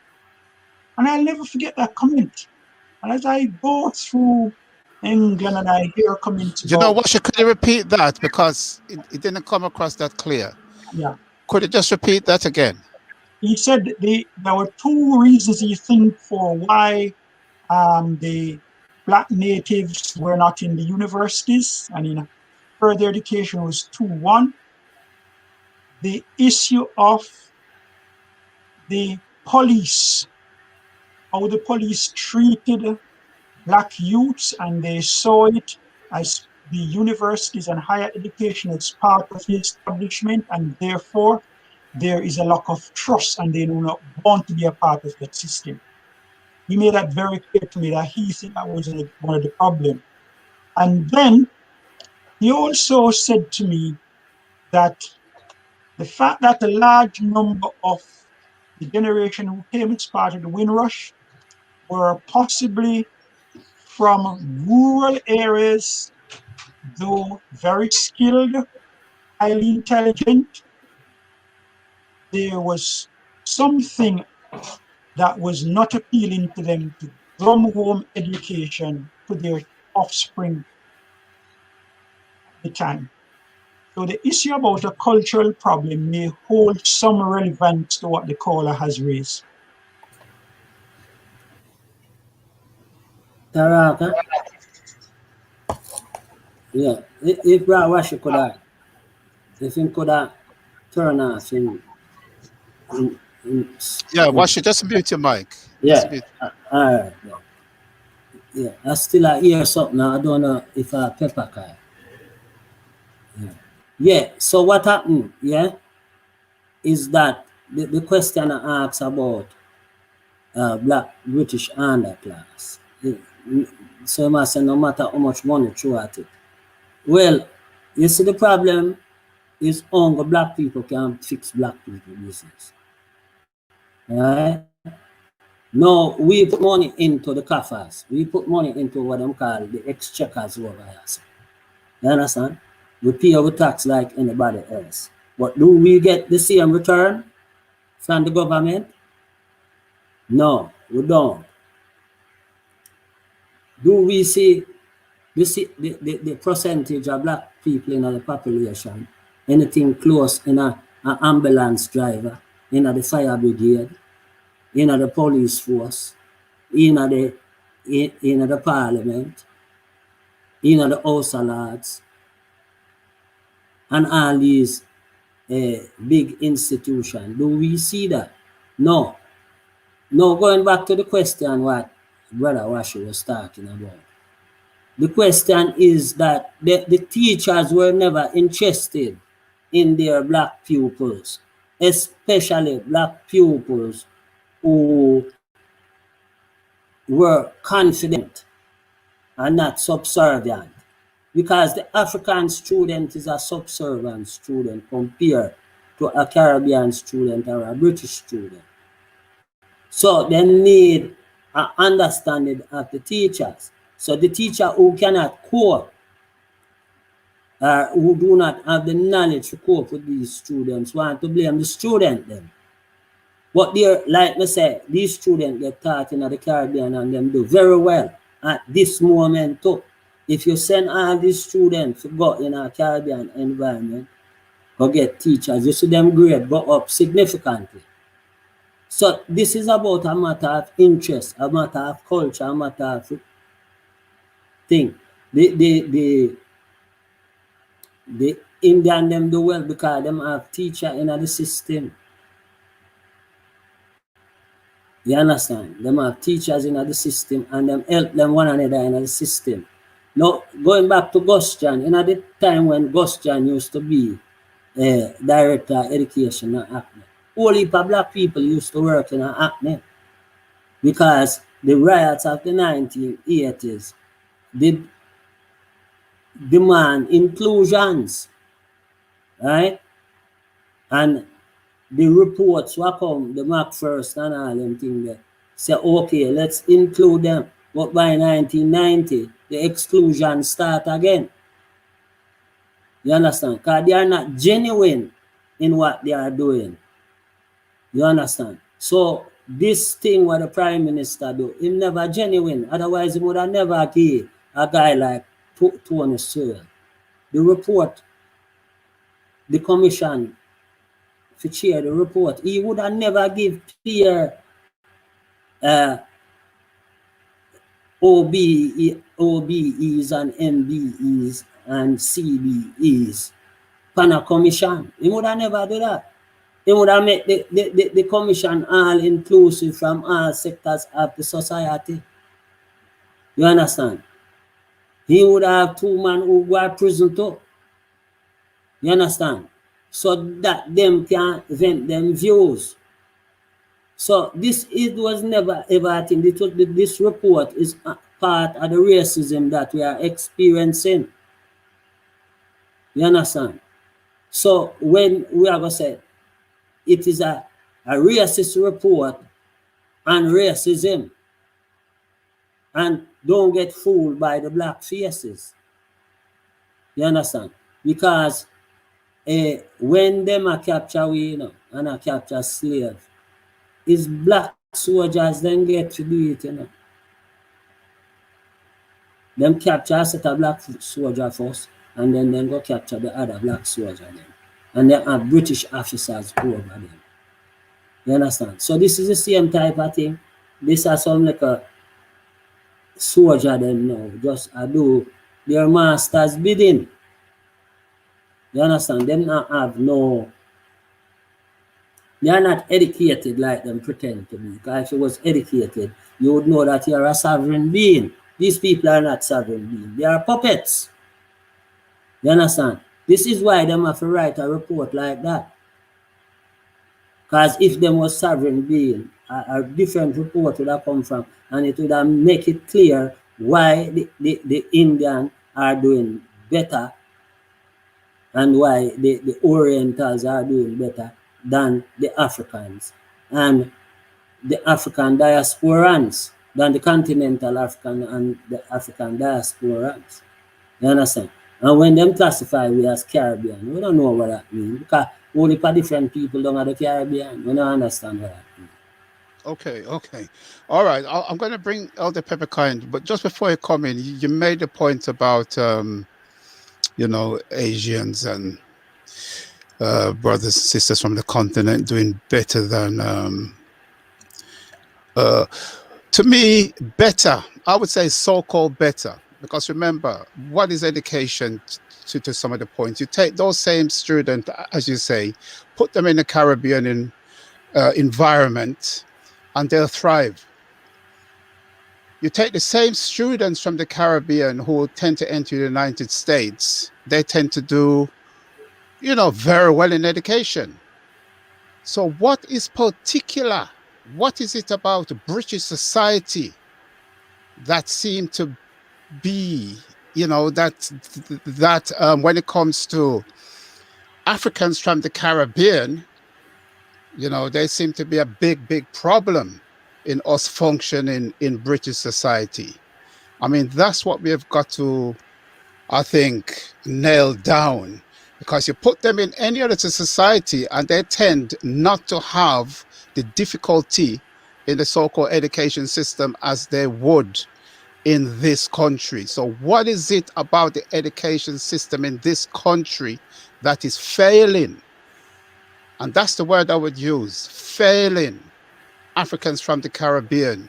Because as far back, I think it was in late 60s or something, I think it was Bernard Cole brought out the book about why are black boys failing in schools. And at that time, he would be mostly referring to African Caribbeans.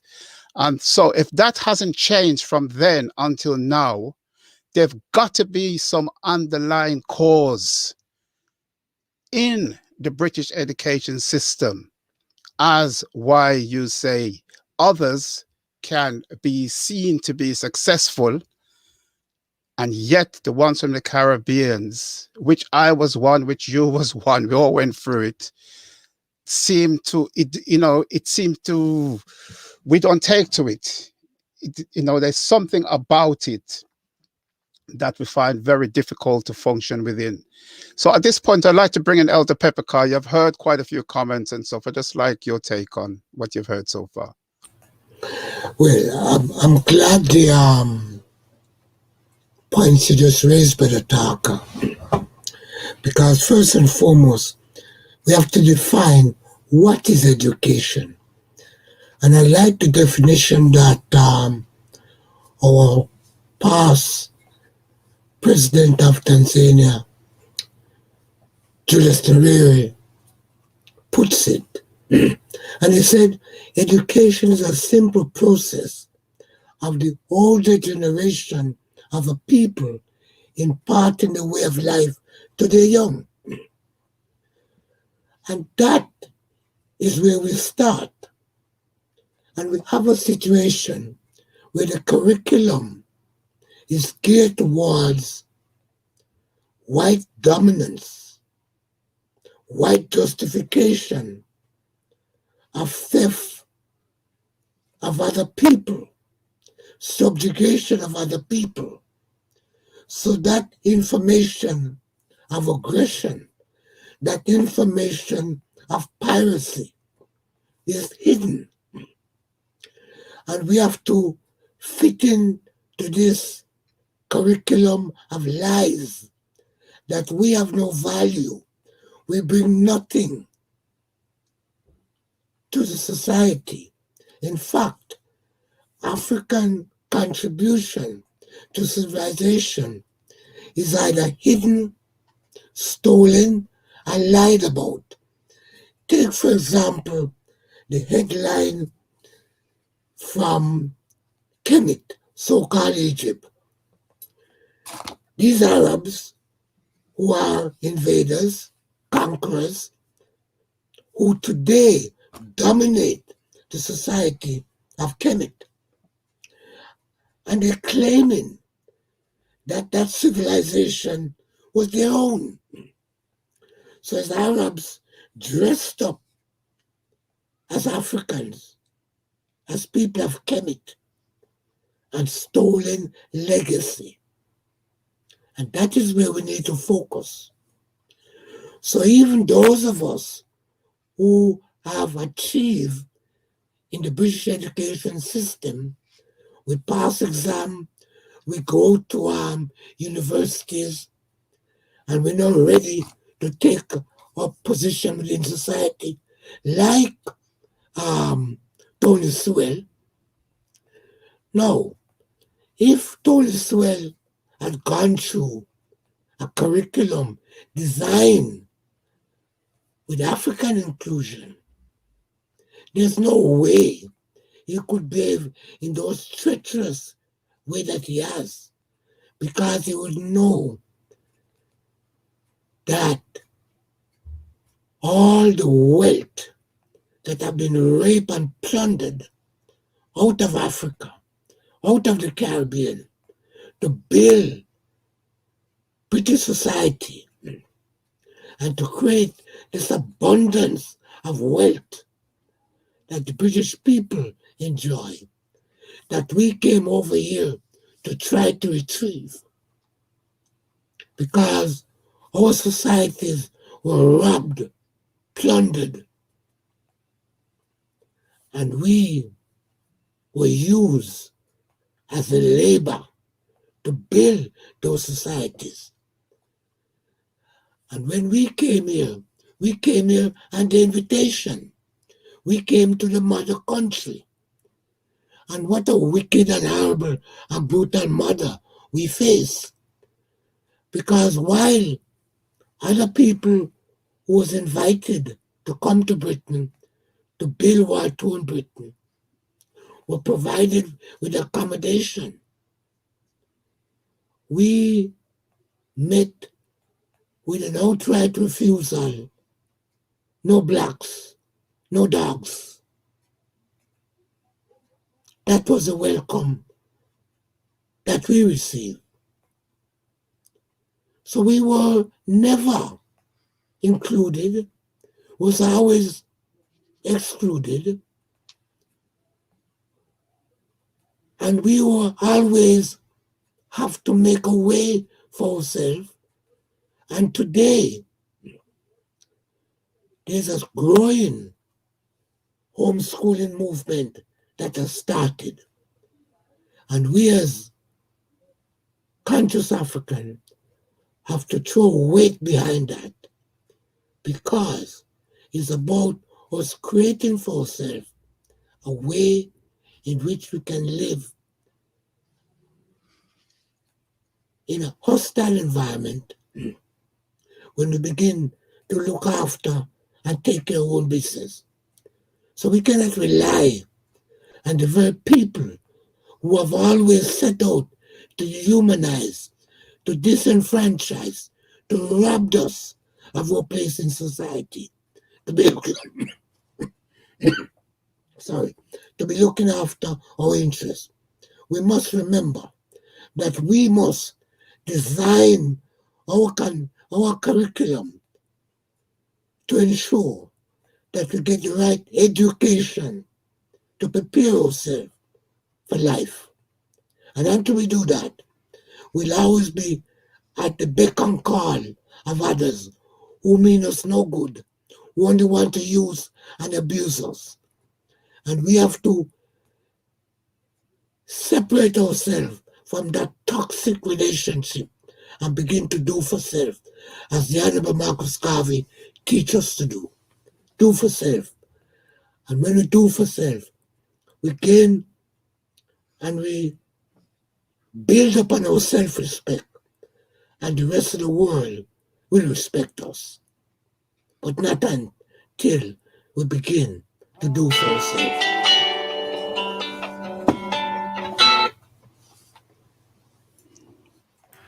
Okay, Elder Pepperkai. Right. I'm glad you brought that point about the schools, because that's why I said the British education at the point and still now was failing black children. It wasn't a point that they're not doing well in it. It was failing. So the point that I was trying to tease out was that, to me, it was a system designed to fail you. Right? You're not supposed to succeed in it. And it was doing a very good job of that. Hence, that's why, as far back as the 60s, you know, African people from the Caribbean had to get together and start setting up their own institution to supplement the education that was being given in schools. And I'm not just talking about African history that wasn't being taught. I'm talking about the basic curriculum, maths, English, and so forth had to be taught inside the schools because children were being failed. And if we think that's not the case, we just have to ask the question, if they're in the Caribbean, they're taking the same curriculum at the time, and most of them was taking the same exam board, and yet they're excelling. Take them out of that environment, put them here, and suddenly they start to fail. So it's like a system was designed to fail us. And I think we need to put, so just to wind up now, because we're really run out of time. I just like the final point going around. This report was brought about to address, especially what they say, institutional racism. That was the pivot of the report. lot of feedback. Just to give the pivotal to report was to say Britain is no longer institutionally racist. Because like I say, from Macpherson came out, they did not know where to put themselves. And they were trying time and time again to rubbish the Macpherson report. So the final point is just spend like a quick couple of seconds answering this. Do you think, from what you have seen and heard from that report, that Britain, the institution of this country, are no longer institutionally racist? And this is just wind up. So I just want like a minute answer. So I'll start with Brother Washi. Brother Tucker, the report, in my opinion, is irrelevant in many areas. The claim it makes about not institutional racists, there's no evidence, nothing conclusive, nothing for people who are working on the forefront to agree with that saying, and therefore that is more than incorrect. It's like I would say giving us something or giving people something to hold on, false hope. And it is sad that with all what is happening around us, this type of report is coming out, and particularly whereby comparatively it is showing that we are the one most being affected by this pandemic, among other things which we have already been faced, and now to come and say that this is the best model for the world to adopt because there is no such thing as institutional racism, it is extremely sad.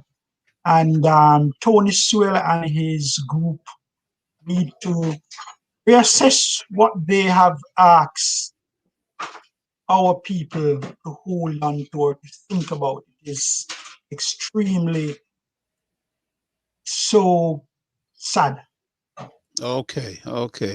And Ras McCoy, just like a quick summing up.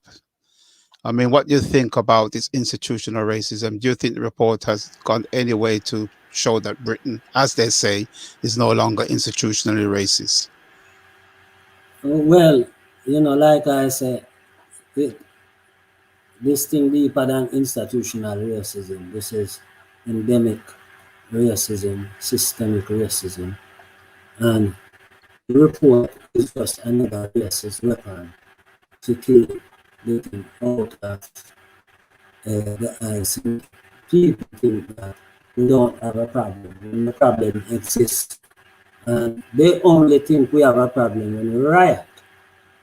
It's as simple as that. They only respect force. If you don't deal with them with force, then don't they don't respect your intellect and them things.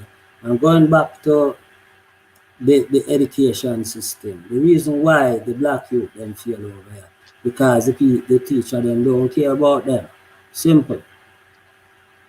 If no matter how good the curriculum is, if the teacher don't care about it, you're finished. No, but the only thing with that, Ras McCoy, I mean, not to cut you, but just to say that when they say black youths, they're saying black youths from what they say, black African background do extremely well. Like I said, 59% of them enter university. They're saying it's particular to black Caribbean or people with Caribbean background. Those are the ones failing. Plus, I saw the figure, they said black Caribbean background plus black and white Caribbean background is just behind the black Caribbeans, if it's what I mean. So anything to do with Caribbean, it seems, to them, is failing. Yeah, what me I tell you, say, if the teacher not care about you. So do they care about the black Africans? No, the teacher in Britain do not care. So why is the black African youth doing well then, according to them? It did not long as any other band over here. You're going to say a different something. When them just come in, them parents then have this thing that they have to go work, forget them parents and make sure they look after them family. You understand? But you see, They come here and they have them children, and them children come into the system. If it's not the first generation of born here, it will be the second one. It's the same thing happening in America. When you hear people talk about the American, then when you see how subservient the black Americans are in America, it's because of the way white people treat them and how them come afraid of the police and the system. Whereas when the immigrants them come from Jamaica and them things, them don't know about that. You understand? But the one them who did it and see it and suffer it all the way, know about the fear they and know say they never test the police because them just get shot down. It's the same thing with the education over here. So the teacher, them come, they come primary school, people come in like then they are university, them are read for 11 plus. You understand? The teacher is more a lecturer than a tutor. All right, Russ McCoy, we've got to have to wind up soon. So finally, Elder Pepperkai, can you just sum it up for us? So according to this report, it set out to show that Britain is no longer institutional racist, and Britain as a majority white country is blazing the trail for other countries. So I suppose France and Germany and Spain and Italy should now be looking to Britain for the example of how to treat their black ethnic minority, as they say. What do you think?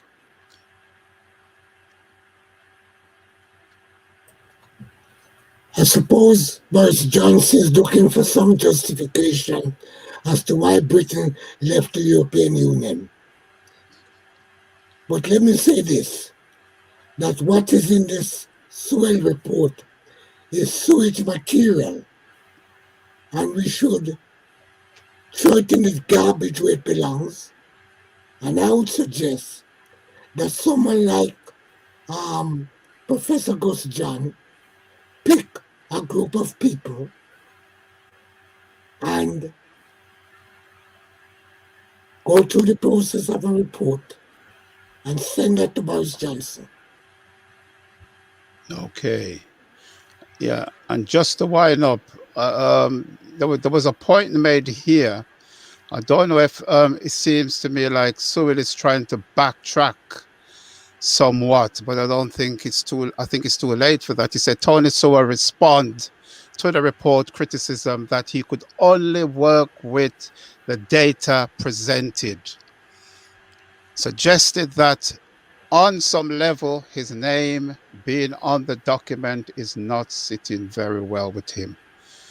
So it seems like the backlash is such that it's probably damaged his reputation. And I say good, and damaged the reputation of the others, because even what you would say conservative whites have come out and rubbished the report. So that says a lot. So again, I'd like to thank everybody. We've got to wind up now. Nduguman is here for this thoughtful discussion. And I think we need to bear in mind that when these reports come out, and they come out very frequently, you see, the government look for excuses to make certain policies. Now that this report is out, and this report is authored, apart from one European, everybody would fit in this BAME category or be classed as an ethnic minority. So it gives the government, that guys to argue that the report was prepared by the ethnic minorities themselves. So what they concluded is what we are going to move along with. And I remember saying to somebody, because obviously I'm more interested in the African aspects of it, the fact that they are praising the Africans from the continent and condemning the Africans from the Caribbean, one, that is a recipe for divide and rule, which they push because they are taking note of the movement of Africans going back to Africa. So that's one way to try and sabotage it and slow it down. And the other point is to say to Africans from the continent, like I said, in the same report, they say the African youth from the continent make up the largest body of youth unemployment, standing at some 26%. Now, this report is saying, well, if they're excelling to such an extent in education, they don't need no extra support. We don't have to throw no money at them. They're doing fine.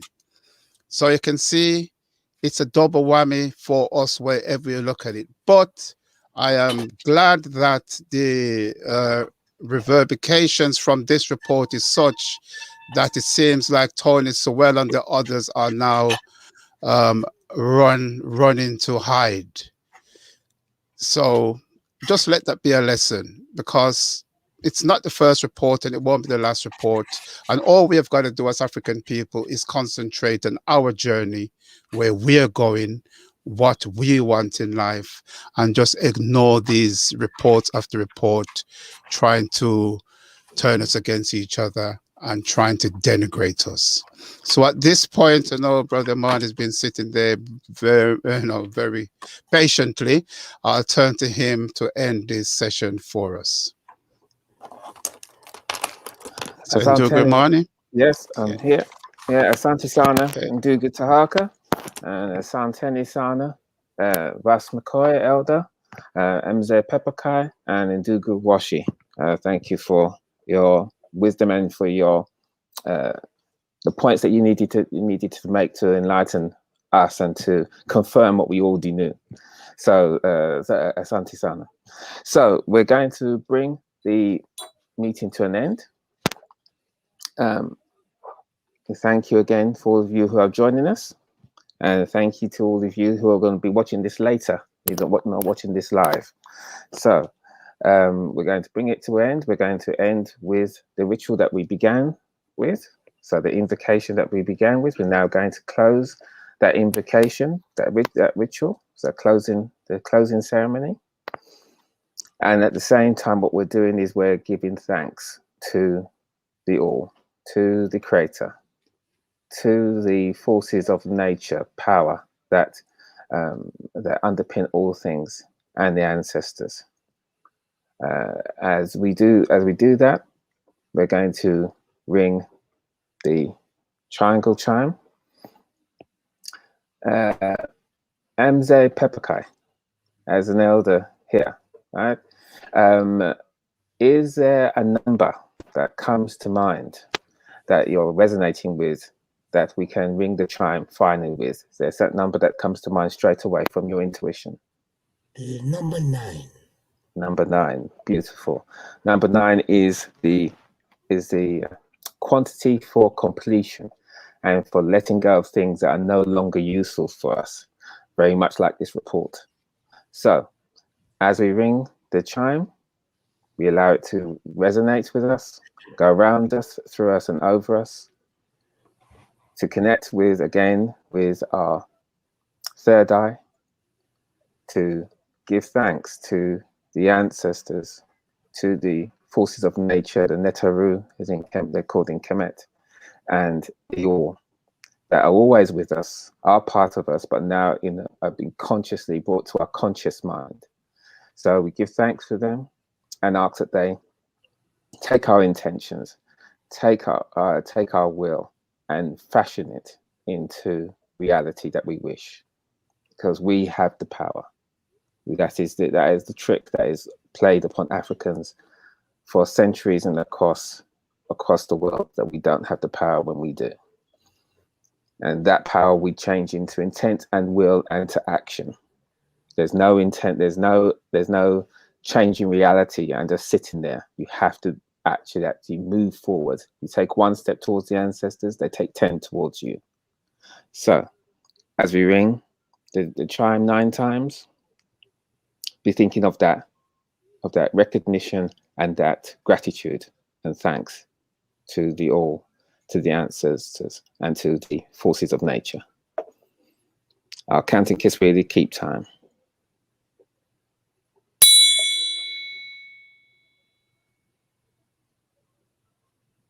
Moja.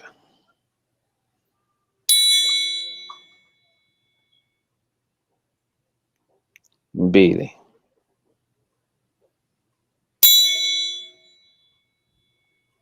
Tatu.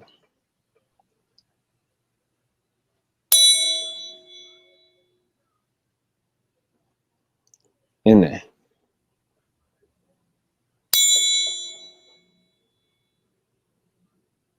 Tano.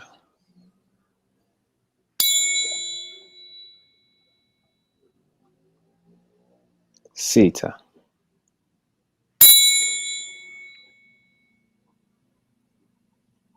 Saba.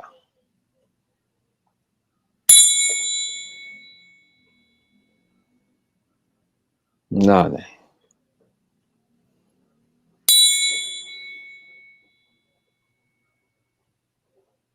Tisa.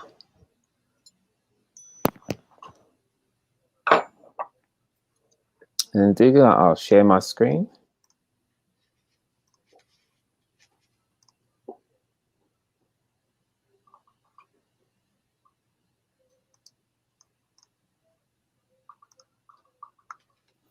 Okay, let me know when you can see that. Okay, wonderful. So again, we say the words of power and the manifestation on the screen. All words have power. Everything we say has power. We have to be very careful how we talk about ourselves, how we think about ourselves. But to bring it into reality and to bring it, have will and have control over it, it comes from our character, how we live. And then our words we can become true of word, as we said in Kemet, and our words become incantations to create the very reality around us. So we say with intent and power the words on screen. So just follow after me. Nguvu zote. Nguvu zote. Kwa watu wetu. Kwa watu wetu. Mapenzi ya wote. Mapenzi ya wote. Ni mapenzi yetu. Ni mapenzi yetu. Hakuna mwanzo. Hakuna mwanzo. Na hakuna mwisho. Na hakuna mwisho. Funny in Kemetian. Anuk, amen. Anuk, amen. All power to our people. The will of the all is our will. There is no beginning and there is no end to us. I am, amen. I am that creative, unlimited, powerful, hidden force underpinning all things. Asanteni sana Jama. Asante sana Ndugu. And asante sana for all those who tuned in today. And I'd like to say a big asante sana to Empress Judah. Unfortunately, she was having some technical difficulties, so that's why she dropped off the screen. I'd like to say again a big asante sana to Brother Washington, who at the point I'm speaking is also having some technical difficulty. You can see he's buffering there. Asante sana to Ras McCoy as well, and of course asante sana to Elder Pepperkai and Indugrimani. Yes, Brother Washi, I was just saying asante sana to you. Thank you for your contribution today. And thanks everybody for tuning in. So until next time, I wish you all kwaheri.